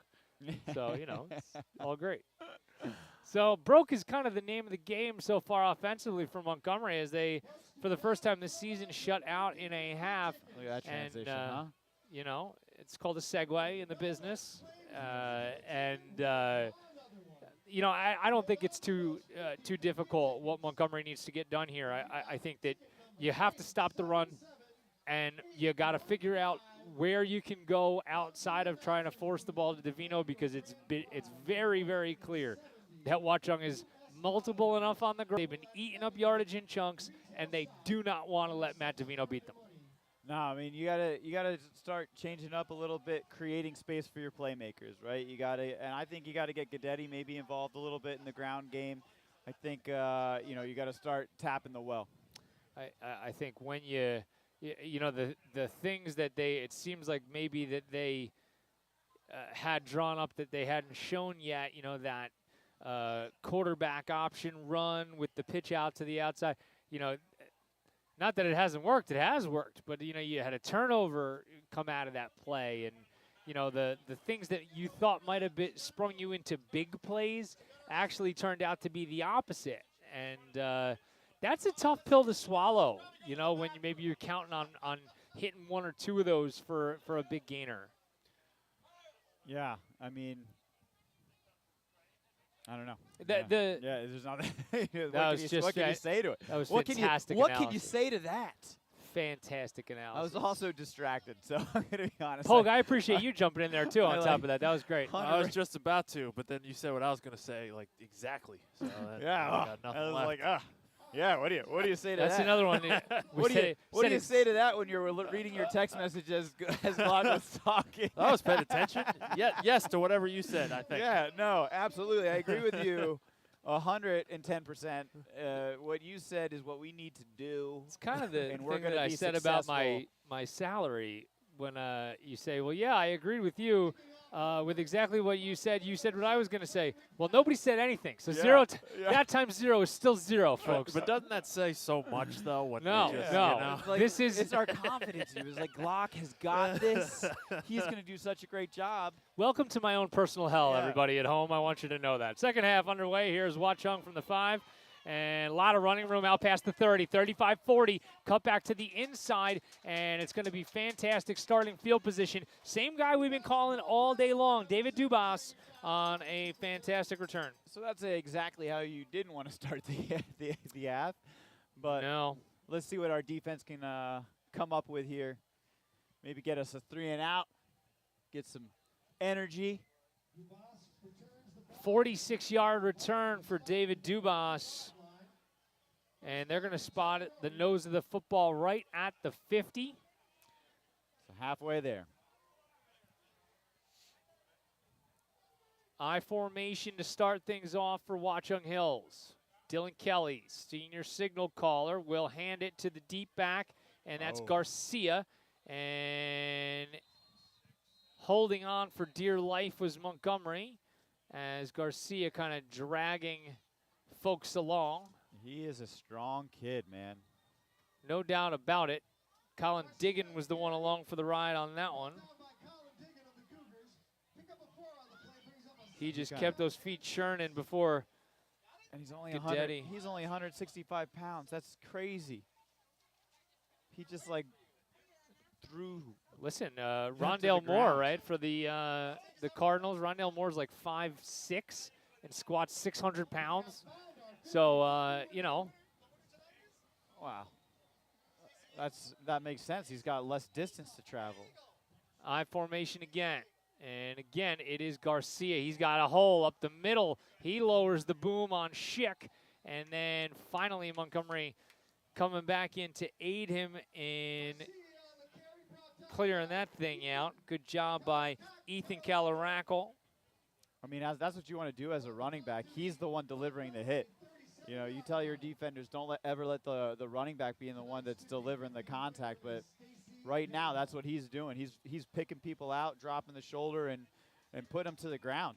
And that's impressive for being, what did I say, 5'9", 165? Watchung up front really doing a number on this Montgomery defense so far. Again, it's Garcia. There you go. And Sapansky was the first guy there to meet him in the backfield, so Bellamy. Lucas. Bellamy just doing a great job there. You're going to get yourself in trouble. He's just. I want to remind you how much bigger than you Sapansky is, okay? Also how much slower. Oh, man. You hear that, Lucas? Going to have to chase him down. He's going to have to sneak up on me. He's very cunning, that guy. He is. He is. Second down and 10 coming for Watchung Hills. 2.5 minutes gone by here in quarter number 3. 17-0 lead for the Warriors.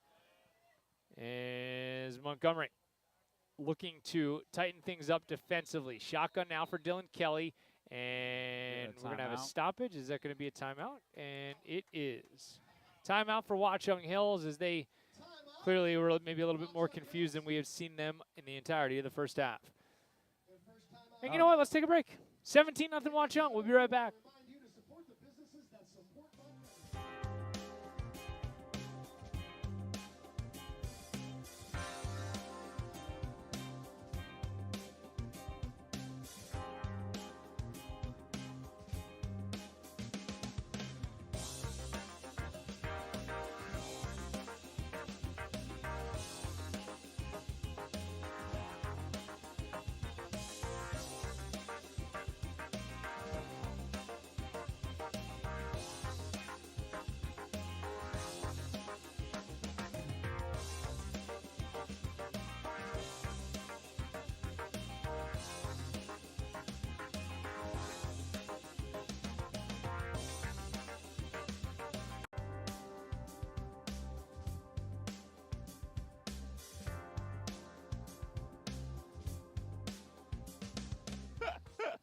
Welcome back to Montgomery.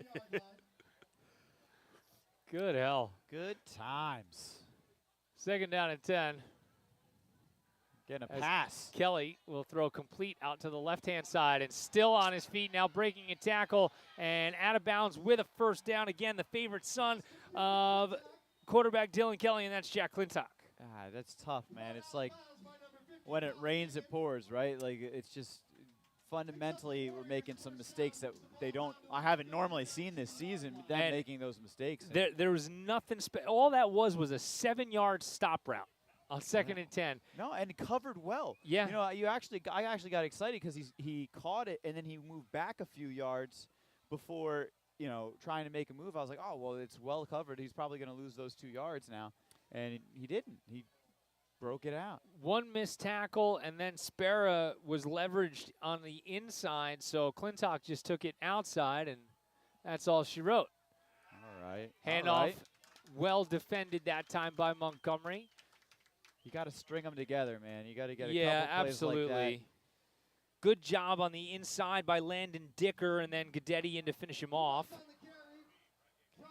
You gotta, right here. You gotta, they're in field goal range, right? So you gotta try to force the field goal attempt and hope for the miss, or at least that you're still only down 3 scores.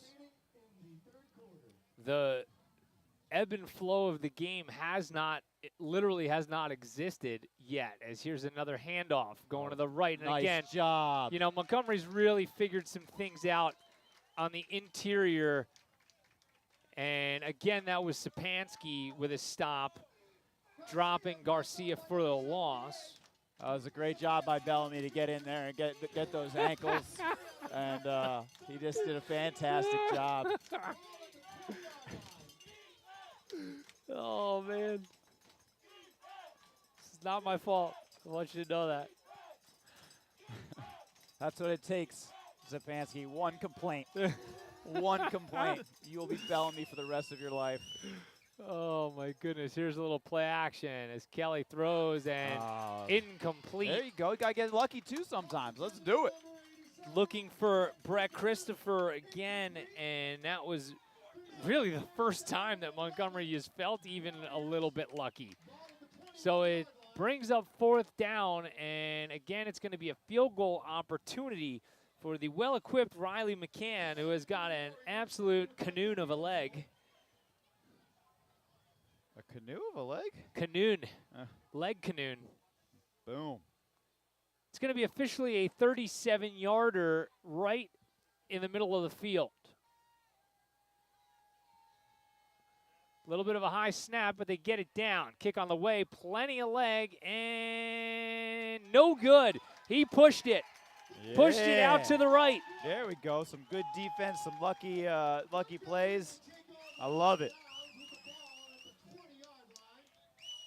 Just taking another look at it here on the replay. It was a good job to get it down. And I said right, he actually hooked it to the left. He didn't get a lot of spin on that. It was almost like a knuckleball out there on the way, and Montgomery catches a break. You see again, they're playing this almost Tampa 2 coverage as the safety on this side is rolled all the way over on top of Davino, and that time it's going to be a keeper. We're going to get a late flag here from the official on the near side. He's on Montgomery? It's either going to be unsportsmanlike conduct on one of the receivers, or he thought about it and is going to say hit to the head. Oh, you know what I think they're going to say this was in watching it again? When he threw the ball? No. Oh. Schmelzer got up. If you watch this again here on a little replay, Schmelzer gets up with the football, and there was a Watchung player over top of him. Watch, right when he jumps up. And it almost looked like he pushed him. Oh, and it was, that's a terrible call. Yeah, I understand why the official thinks that's what happened, because it looked like he pushed him, but he just kind of popped up, and Labib was right over top of him. I mean, from our perspective, it's a terrible call, but also you don't know if there's a little jibber-jabber going on down there as well. You know, some high tensions, and that's tough. That's tough. It's a bad call. But in the world of officiating mistakes, I can live with that one. And there's a catch and a completion, and finally the first big gainer of the day for Davino. I like it. And they got the whole thing back in a first down. So, man, in a big spot, the team's 2 top offensive weapons are able to hit one, and it actually was a great tackle over the middle, again by Riley McCann. And if he doesn't make that tackle and whiffs on it, that's a touchdown. Yeah. I just love the pattern by Davino, and to be able to pull it in and take that hit, that's tough. From the 31, again, this one's incomplete as they were looking for Davino again. This has got to be a spot here if you're Montgomery, maybe not this exact down, but now as the game wears on, that you need to pump fake something out there on that slant and hit it back over the middle because everybody is looking Davino's way. I mean, he was double covered right there. He was triple covered. He threw it right into, threw it in right into the double coverage. The linebacker who was lined up over Eddie Keon there peeled off before the ball was out of Schmelzer's hand. And Schmelzer on the keeper. He's going to be off the right side, and he is twisted down after a nice gain. And you can see this is what I like out of Schmelzer here. He pops right up and sprints over to the sideline to get things rolling, and it's obvious Montgomery is trying to take up the tempo. I mean, and that's what you got to do, man. Things aren't working, mix up the pace. And it's a handoff to Guidetti, and Gavin falls forward. He's right near the first down marker, but a little bit short. That's all right. So going for it. You got to go. You have to. You have to go for it, absolutely. I mean, this quarter's already halfway over, believe it or not. I believe it. This game has been flying. So let's see what they do here on 4th down. They'll go under center. Guidetti's the fullback. And he is going to get the carry. He's got the first down easily to the 45-yard line. So a new set of downs for the Cougs. I'll tell you what, Watchung's defense is doing a really great job of just like one guy making the contact, holding him up, and the rest of the team just swarming to the ball and getting that tackle. Big play in terms of the importance, but to quote the head coach of the Atlanta Falcons, I'm not going to get too excited because, you know, you're throwing a party when you gain 4 yards. You know, it's not really what we're about.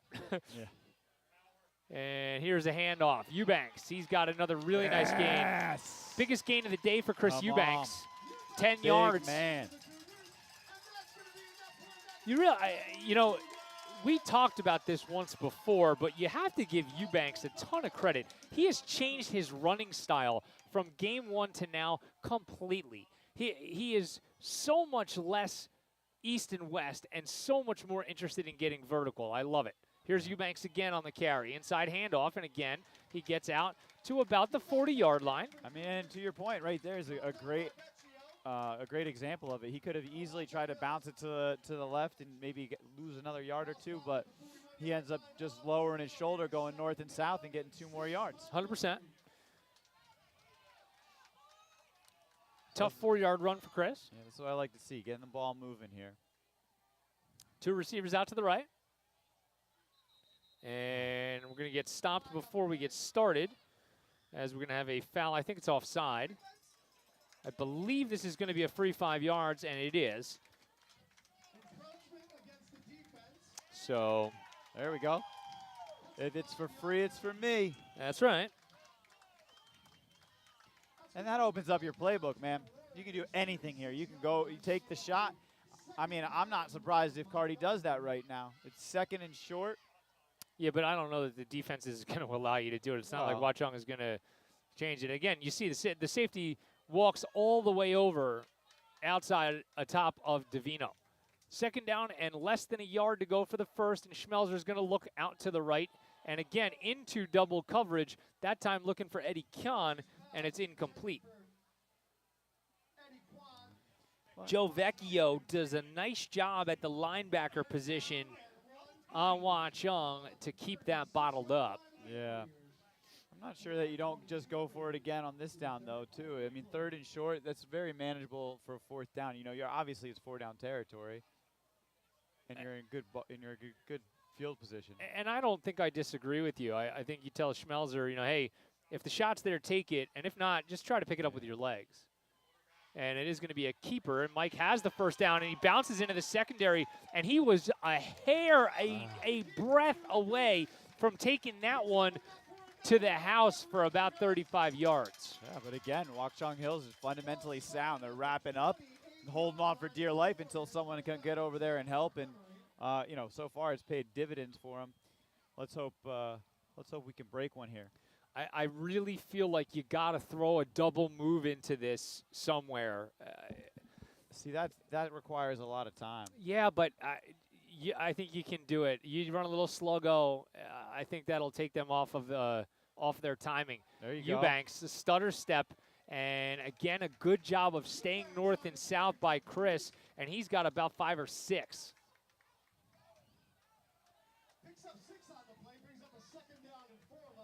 Aaron Judge walking to the plate for the Yankees. My nephew Brennan at that game tonight. So here's cross everything you have that he gets to see history. 2nd down and 4 for the Cougs. Schmelzer's in the gun. And he's going to look to throw. Throws it out here to the left. And it is just off the hands of Davino. And it was really a nice throw over the hands of Braden Kelly. Yeah. You know, that was tough. I think it was more Davino didn't think that he was going to not intercept it. Yep. You know, that was a dangerous throw. That was money, man. But well executed by Schmelzer.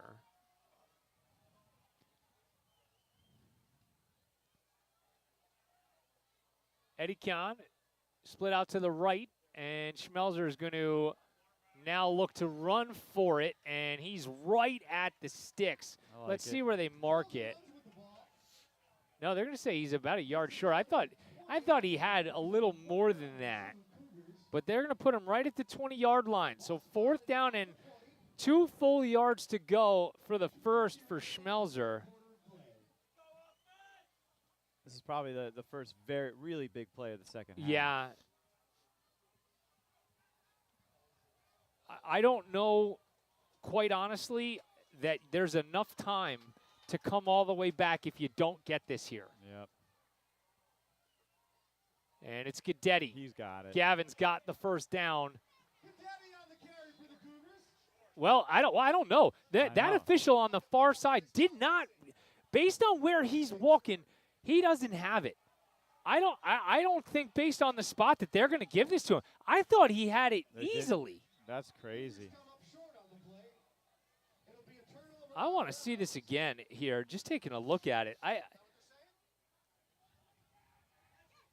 That is not a good spot. That's terrible. That is a bad spot. Gavin,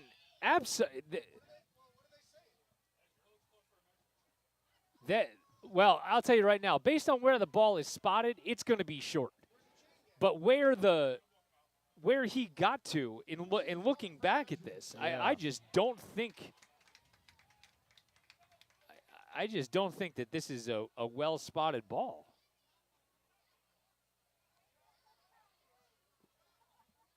My goodness. So the chain gang is coming out, and they extend it, and they're well short. Yeah, I honestly, I know that Montgomery's upset about it. You can't be upset with the measurement, but you can absolutely be upset with the spot. Yeah, that was a tough spot, man. I mean, it appeared like that he just didn't take the forward momentum into consideration and kind of just put it back where he ended up. Now you need a break, man.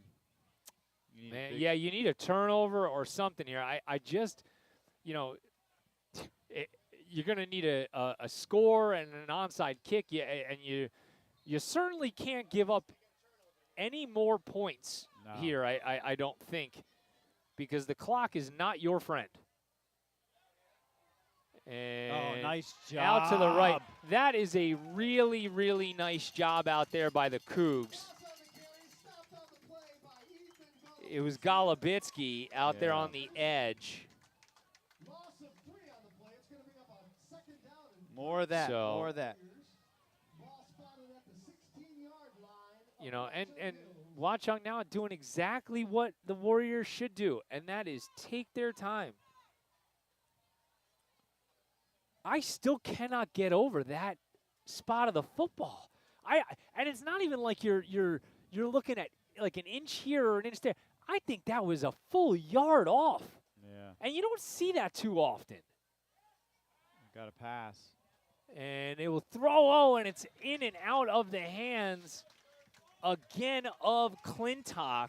And that's a little, when you're in the corner, man, you're looking like, I got to make this hit. And if you just delayed a second, he would have had an opportunity to get his hands on it. those tip drill plays too are so difficult, because you're focused in on the guy, and then you're going, oh, I might have a play on the ball, and then the whole thing changes trajectory. Yeah. I'm really surprised actually at that play call that they did not keep the ball on the ground there. Yeah, that's all I would do right now. You got 1:20 left in the third quarter. Montgomery's obviously showing some momentum, doing something different on offense. Oh, another pass. Screen play coming. Complete into the middle.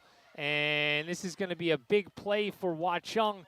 And they're close to it, but short. Catch and run from Joey Bechtel. So it'll be a punting situation. But that was closer than Montgomery certainly wanted that to be. I don't know. I'm Watchung. I go for it.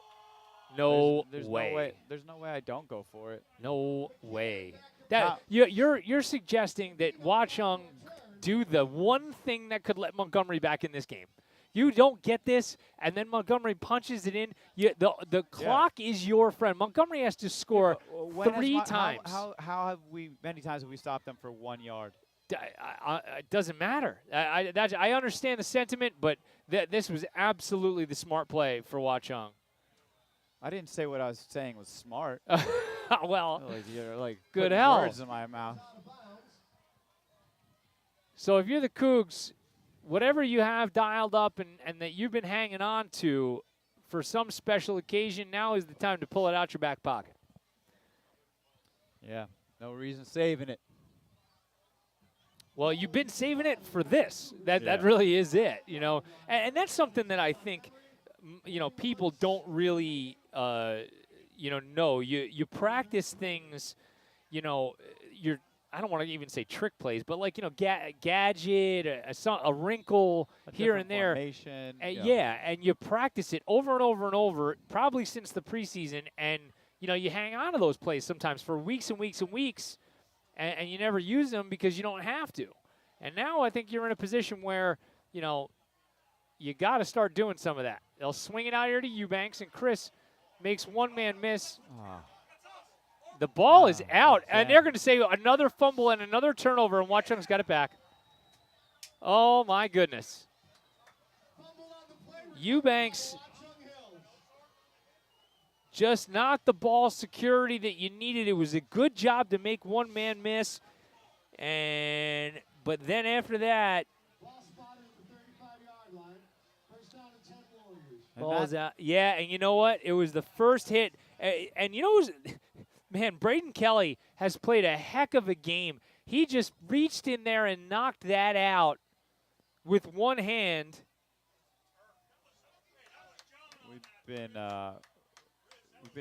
Ball security has been a problem in this game, man. A lot of turnovers. No doubt. And there, they keep it on the ground. And a nice gain. Again, that was David Dubas. So, whatever ray of sunshine you thought Montgomery might have, the sun set very quickly on it. And we're through 3 quarters. Montgomery is still in search of its first points, and Watchung Hills is still knocking on the door. 12 minutes and a minor miracle for Montgomery to get to 6-0. We'll be right back.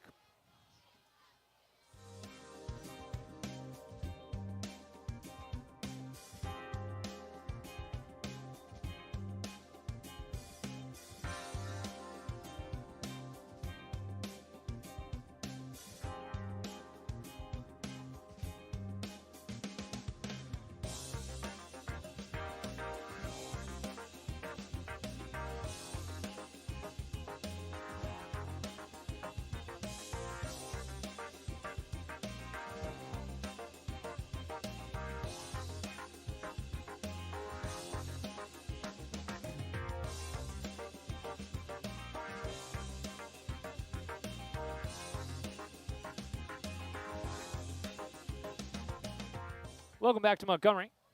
Start of quarter number 4, and the undefeated season is, to say it's in jeopardy is putting it mildly. Watchung Hills has played a heck of a ball game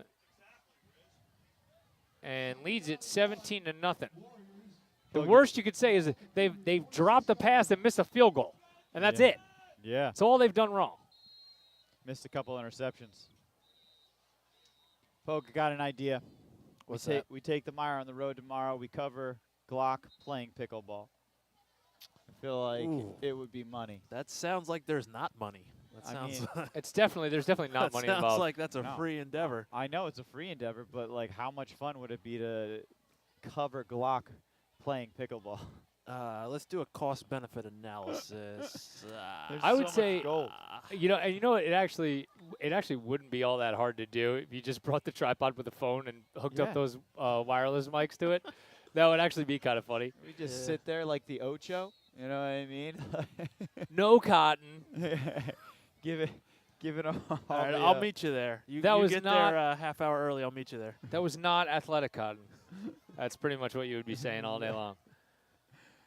And here's Garcia on the ground. He steps through a tackle and then spins for a first down inside the 25-yard line to the 22. So the Warriors move the chains once again. I'm telling you, I can picture it. He's wearing his Zumbas, you know. we're wearing a sweatband like it's in the 80s. I love it. I totally wear a sweatband on my wrist. Oh, I sweat like a absolute champ. Every time I run, I wear a sweatband, man. I'm too old. I'd be blind if I didn't. Oh, I wear it on my wrist because otherwise I sweat onto the paddle. Here's Garcia. He's got about 4 or 5 by the time he's all said and done. The official on that side that time gives him a good spot. Yeah, all right, that was that was a shot. I took a shot there. I'm sorry. I'm a little bitter. You're allowed to be. Little bitter. Man, not a lot of juice in this stadium right now. Watchung Hills has played the daylights out of this one, and in truth, not a ton to be excited about. Yeah, it's been a rough one, man. There's a lot of just mistakes that they don't normally make. Dubas, as he's through a couple of arm tackles, and man, he's the MVP of this game so far. There is no doubt about it. Another big-time run for David Dubas, and Watchung Hills is in business inside the 5-yard line. First and goal for Watchung. I mean, he's another one. He's not a big kid, man. But he's breaking tackles left and right. Just not wrapping up tonight.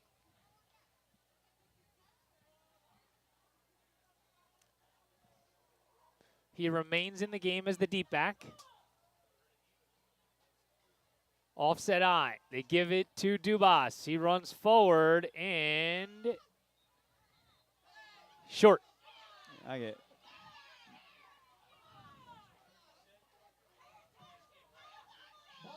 A little bit of contact Montgomery, after the play. Montgomery fans aren't happy with. Not at all. Especially given the Schmelzer unsportsmanlike conduct call. Yeah. I mean, you got to do it both ways, right? And I would think.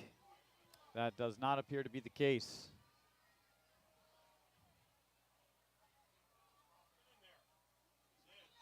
There it is. Touchdown. And the give again is in for the touchdown. So, not really what you wanted. No. To put it mildly. Dylan Moffitt cashes in on the touchdown. Another guy whose name we haven't even called yet tonight, and he walks in from 2 yards out. 23-0 Watchung here with the extra point pending from McGann.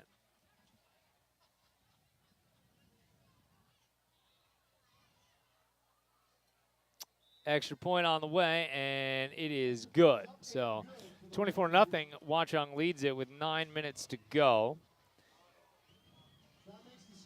I mean, this is a point in the game, right? You still try to get some positive things happen so you can take away some good from the game. You know. I mean, what choice do you have? You know, you need to do that. I think you want to take those positives. This is the time where the leaders on your team prove to everybody else on the team why they're the leaders, right? I mean, you know, to say that you're going to win this game now is, again, Unlikely. there's not enough time, Unlikely. right? There's just the math doesn't work. So how do your captains, how do your leaders who are not captains but just seniors and impact playing upperclassmen, how do they act? Are they still giving you every single thing that they have on every play? This is where respect is earned, and sometimes respect is gained. Yep. You know, at times like this. So don't think it's all, all just for show. See a nice deep kick here. McCann booms it in the direction of Davino, and he settles under it at the 3. And Matt is out past the 20, 25, and he is spun down at about the 28-yard line. So Nice good return.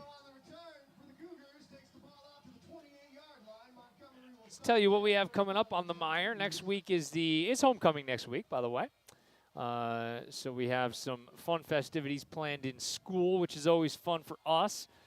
We get a nice little day off, middle of the week. Feels like I'm back in college at TCNJ, where you don't really do too much on Wednesdays.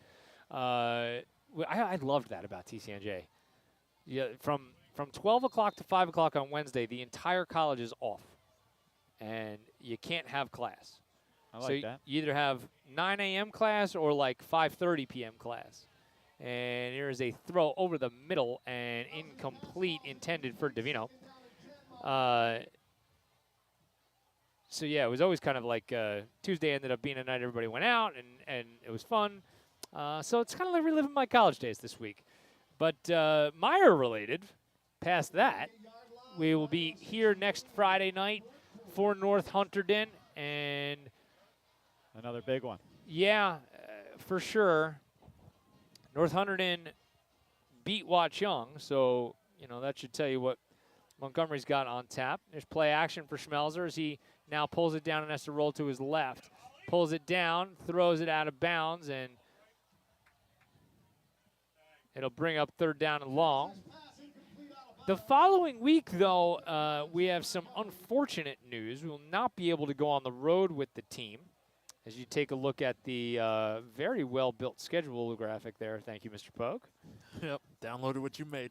Oh, is that mine? All right.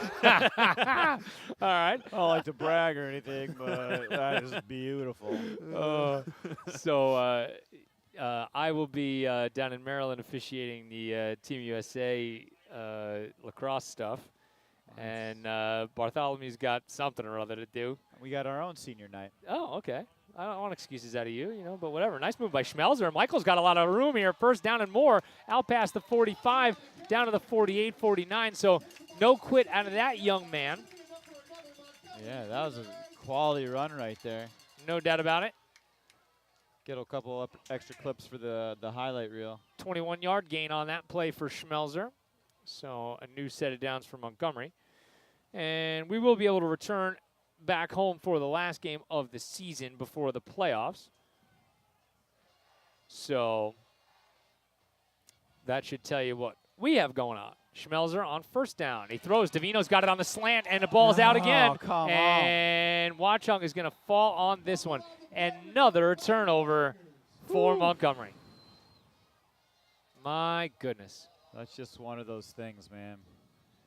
2 steps forward, 1 step back. That time 4 steps forward and probably 7 steps back from a momentum perspective. And it's going to be 2 big plays in a row. And yeah. Then and that's a tough situation. You watch it, you know what I mean? Like, he caught it. He's trying to make something happen, and then just catches almost like a blindside hit. And the guy who made the contact still down. Well, was down. Man, that is a tough pill to swallow. Maybe you just figure you get it all out of your system in one shot, right? Yeah, this will be the game that we fumble. No more fumbles for the rest of the year. No more fumble. And, you know, they say that, you know, statistically speaking, you know, we know turnovers happen, but the type of turnover, fumbles and fumbles lost, as you play that out over a long enough period of time, it's a function of luck more than it is a function of skill. So I think there might actually be something to the fact that we're saying, hey, let's get it all out right now, because the more fumbles you lose, statistically speaking, the less likely you are going forward to lose more. So you know what that means right now, though? An absolute hill of beans. Here's another nice run for Watchung Hills, as they're going to gain almost 20 yards out to about the 37-yard line. That was Garcia. Yeah. Got some limping on the. Who's number 8 for Montgomery? Number 8 is Guidetti. Guidetti. Yeah, Guidetti looked like he got a little banged up on that play. But again, it's not really the kind of thing when you're one of those guys that you're saying, I'm coming off the field. Everybody this time of year is banged up a little bit, right? Yeah. In every sport. Yeah, it's the truth. Dylan Kelly taking his time, as well he should, on first down. And handoff, and Diarra that time blows that thing up in the backfield as he had his hands around Garcia. He pretty much took the handoff for him. So, and it was a late adjustment on that play too that allowed Diarra to do that. He shifted over in the 3-man front to the opposite side. And now we're going to have a timeout. But it was Dicker and Diarra that both switched spots. Colin Diggin is the Cougar who is down on the field as he's getting looked at by Rob Maluski.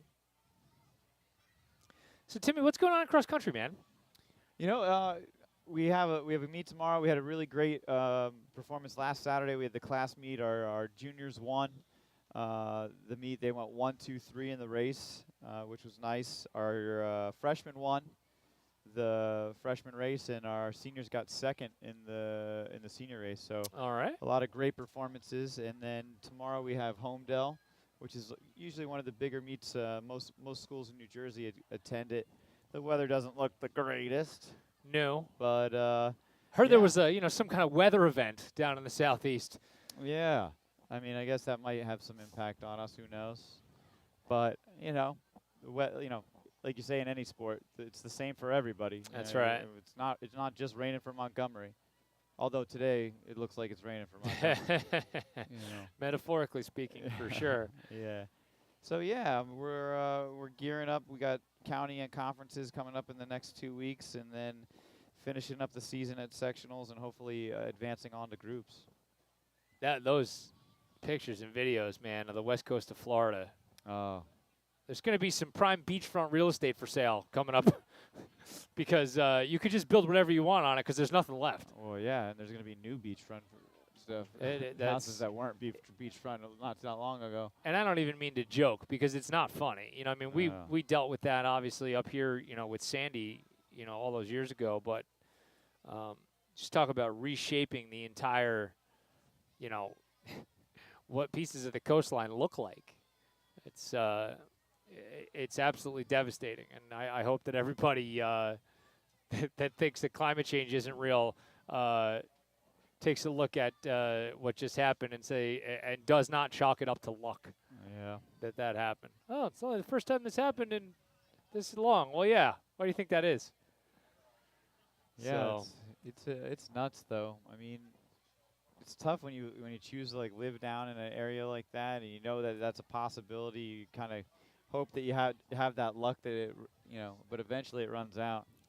This time of year, especially, the hurricane season in full effect for another month,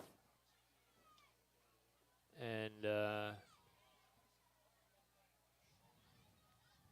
Diggins still down on the field, so. Yeah. Why don't we take a break?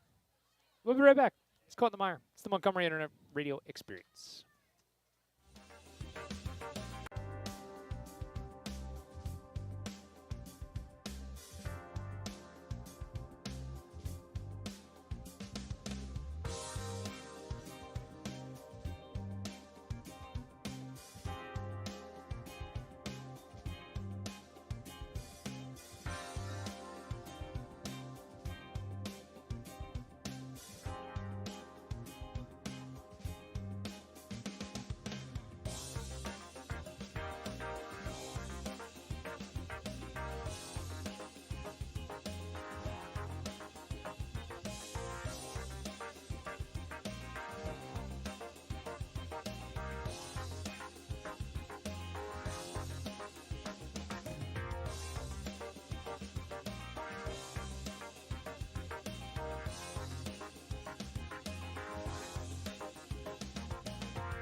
Welcome back to Montgomery. And for the second straight week, what you do not want to see, and that is a Montgomery defensive player being helped off the field.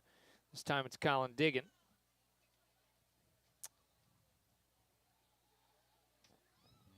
And man, oh man, oh man. Maybe I should have said it because I was thinking it, and I didn't say it. That, you know, after the last turnover, that now the main goal turns to getting out of here healthy. Yeah.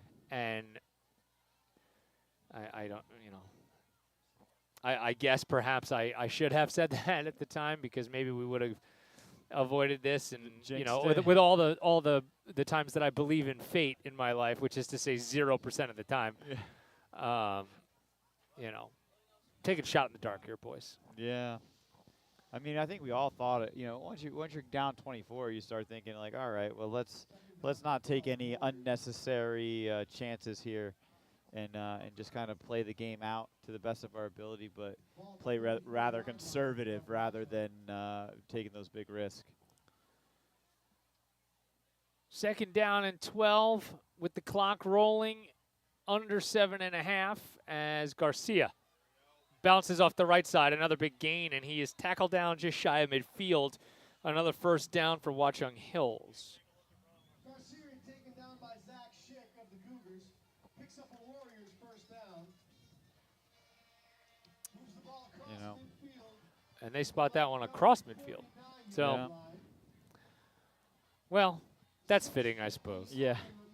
You know. It's par for the course, I guess. I don't know. Is what it is. Yeah, it's tough.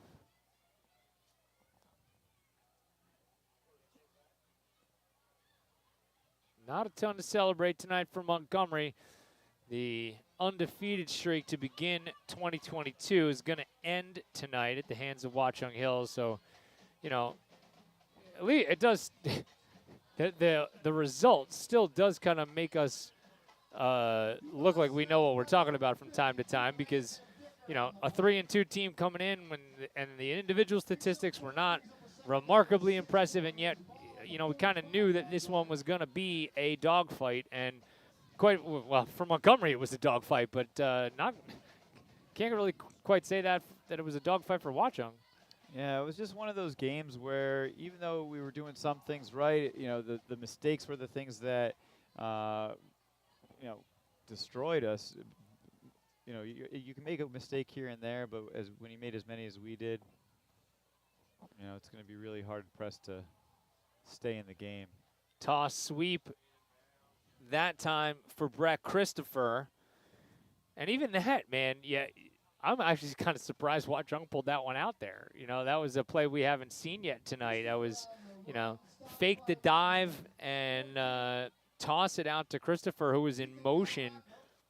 You know, practice your plays, man. I guess I would have. I like that design. I would have hung on to that one. I mean, that's a pretty standard play, though. I don't know, man. Just the way that shook out. It was the fake to Dubas, you know, who's been pretty much everywhere tonight for Watchung. So 3rd down now, and they run a similar play, toss out to the right, get a first down. That time it went to Braden Fenton. Give an opportunity to say some new names now. That time the real Mike Bellamy made a tackle. Oh, Zapansky. Zapansky. Oh, my goodness. I don't remember calling him Bellamy. I think if you didn't before, you cemented it tonight, yeah, boy. Let me tell you. Now that's his name. Let me tell you. I'm going into mile split tonight and change it.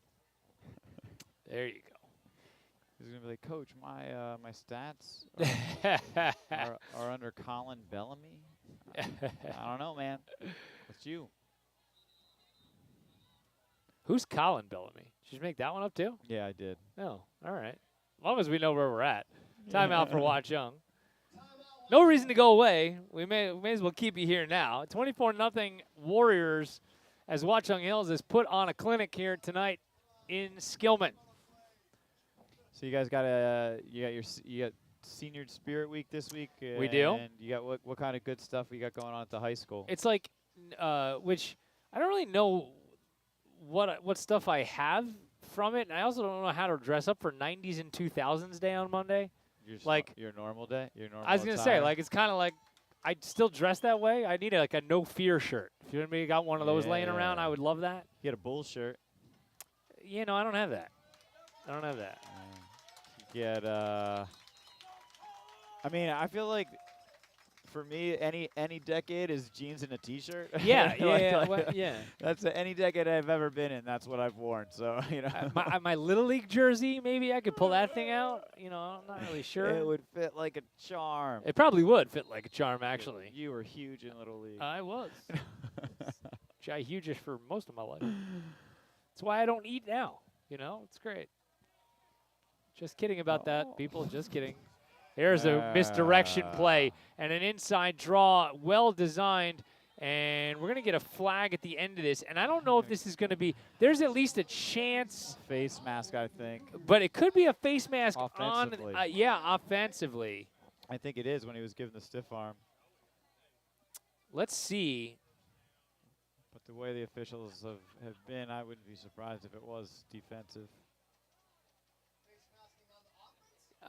As Joey Bechtel was the ball carrier, I think there's at least a chance this is offensive. But no, Watchung looks to be walking all the way up there. Yeah.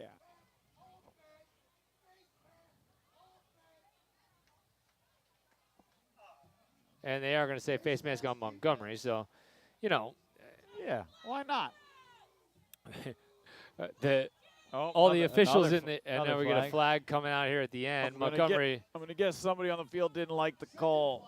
Now, you can't let this get this way if you're the Cougars, because what's happening now, you're in danger of somebody getting kicked out right now. Yeah, and you're going to see these officials again. Make sure you're always respectful. The yardage doesn't cost you a ton here. Unsportsmanlike conduct on Montgomery. And let's see if they send somebody off. Wow. Zoran Milic is all the way out on the field. Yeah, looks like he's going to take somebody off. This is like a Papa Bear. Timeout? He walks out. He called timeout from inside the hash mark right there, people. It's a good thing that we don't have the bear mic'd up right now. Let's just say that. We're not doing that Yeah. No. ever. Whoa, Poke, you're alive? Good to have you. I left, got a sandwich, I came back. All right. It's been fun. Producing a heck of a game, though. You're doing a great job there. Good job, buddy. Looks like the bear got some bright yellow sneakers on. He does. I like it. Can't see them. They blend in with the scoreboard. Oh, my gosh. Those are the same Franklin shoes. I don't understand the reference. Franklin, he put out a fire on the field, stomped something out with those sneakers. Oh. Those are the pukey shoes. You could have just said the pukey shoes, and I would have understood that better. First down and goal for Watchung, and here is a handoff to Bechtel, and he searches for the end zone, and he's got it. Touchdown, Watchung. Number 4 on the carry, Joey Bechtel. In for a Warriors touchdown. So Watchung just piling on. Yeah. Not in a bad way. I mean, what are you supposed to do? They handed it off. Yeah, I mean, you're on the 2-yard line. Not going to take a knee. And it's not like it's Garcia or anybody. You know, you're getting your guys playing time, and then they're going to want to score more than maybe the starters do. At this And point. rightfully so, as they should. As Yeah. they should. You go in there, you play the game. It's not like nobody's here to make nice. You know what I mean? This is football. You get your opportunity out there, you got to go put something on tape so the coaches know, hey, if you need me in a game that's a little bit closer, I am here for you. Good job getting the snap down, getting the snap down, and it's drilled through by McCann. Kid's got a leg. You gotta give Zoran Milic credit for one thing here. This had the distinct ability to devolve really quickly, right? You're upset with a call. You're upset with pretty much how everything's been going. The team acts in a way that you certainly don't want them to. Zoran calls timeout and goes out there and basically settles the whole thing down with with a couple words. Yeah. It's practice Monday. It's a show of respect by the kids that we don't dare defy what our head coach is telling us to do, because it doesn't always go that way. You know that. No, I know for sure. You could tell some kids stuff till you're blue in the face, and then they disrespect you and do the exact opposite thing for no other reason than that's what they want to do. But that's not how they do things here. No, you're right. Coach Milic, he creates a great culture within his team. Davino waits back for it near the goal line as McCann tees it up. 4 minutes to go in the clock as this one is sent well into the end zone for a touchback. So Montgomery will start at the 20. 4 minutes left in the game. I feel like high school is still spotting the ball at the 20. Like, even when, the NFL starts it at the 25. I feel like we should probably, get that in line. No. There's something to be said for that, like consistency in rule sets among different levels. I think it breeds, understanding amongst fans, you know what I mean? And things. And I think this is the idiot rule guy in me, that thinks that that's important for a sport. Football, America's obsessed with football, so rules. You could tell everybody to play standing on their heads and people would still watch, but more people probably. And a bad snap for the Cougs. This one's going to get rolled down near the goal line, and Montgomery's going to fall on it at about the 3-yard line. Jeremiah Norwood into the game. We saw him a little bit last week as well against Hamilton. So things go from bad to worse. Horrible to I don't know what this is. Bad to worse to horrible to not that great. Nope.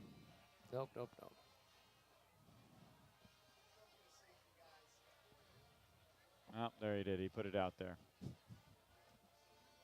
And another bad snap, and this one's through the end zone. So for the second straight week, Montgomery has allowed a safety. So we were all thinking, don't. Let's just say we heard someone say it, and I knew it was going to be a safety. There's some stuff to work on.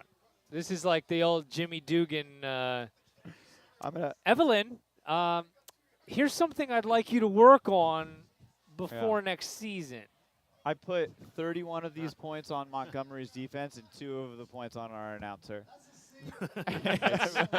I'm just saying.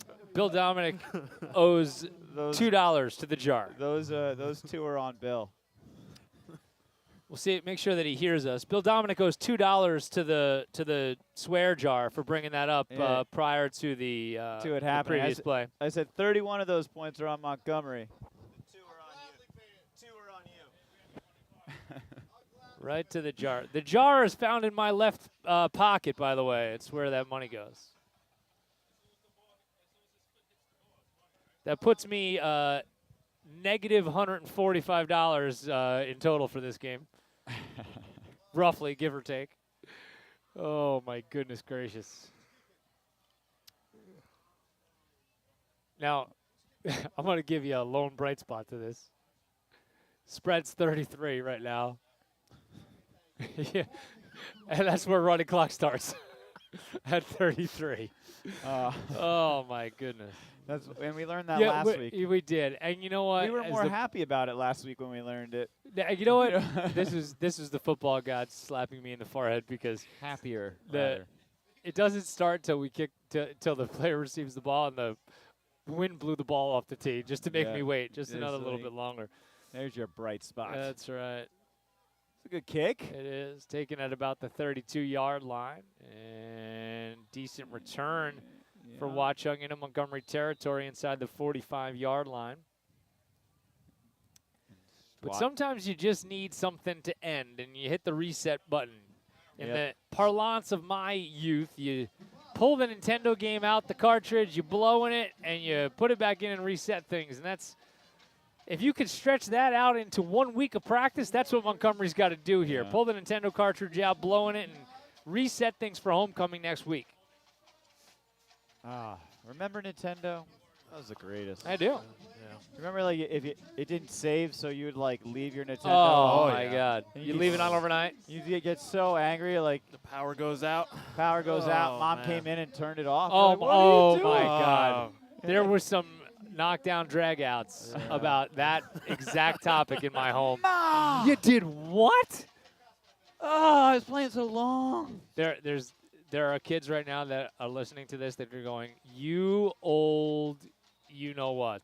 What are you even talking about? I used to have like a spiral notebook where I kept stats. Stats? Oh yeah. Oh yeah, dude. Didn't do it for you. No. Yeah. When Tecmo Super Bowl saved your stats after you turned the game off, I was like, what? This is. We're going to Mars. We have the technology. That's it.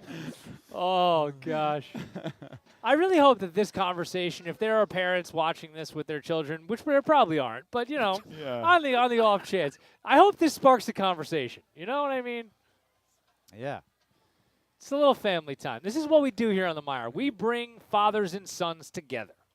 Wow, that's a what bold we do. statement for what we do. That's also true. You have it so easy. When I was a kid, I had to blow on my video game, and they're like, "What?"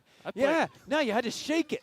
You had to shake it. What's a video game? We just get it off the internet. I had to get a pencil to rewind my compact disc. That's definitely not true. If you were rewinding a compact disc with a pencil, I don't know what video game you were playing. I meant cassette tape. Yeah. I'm sorry. I apologize. It was funnier when it was a compact disc. It's not working. I kept trying. It's not working. It's scratched now. Why does it keep jumping? I want you also to know we've said it, and we've talked about a lot of dumb things on the MIRE. This might be the dumbest. We listen to Harry Potter on our car rides, and sometimes there's a scratch in the disc, right? and my kids are like, "Why is it jumping like that?" Like they don't understand. I was like, "No, there's like a scratch on it." They're like, It just doesn't come from your phone? Yeah. It's like, no, it's not. I'm going to give you a fun fact, okay? We're going to end with this fun fact about compact discs. For whatever moms and dads still have them and you're holding on to the thing and it's got scratches in it and you're like, yeah, you know what? I still got one thing that'll play it, but it won't play. Yes, it will. I need you to go to the store. I need you to get the old, regular, white tube of toothpaste. Ooh, oh, yeah. Put the toothpaste on the back of the CD. Wait a little while. Wash it off with some warm water. Little nice soft cloth. And the fluoride fills in the cracks. I mean, that's an old pro move right there. There you go.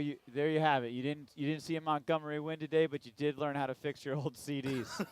All that amounts to is an absolute huge glob of nothing. Yes.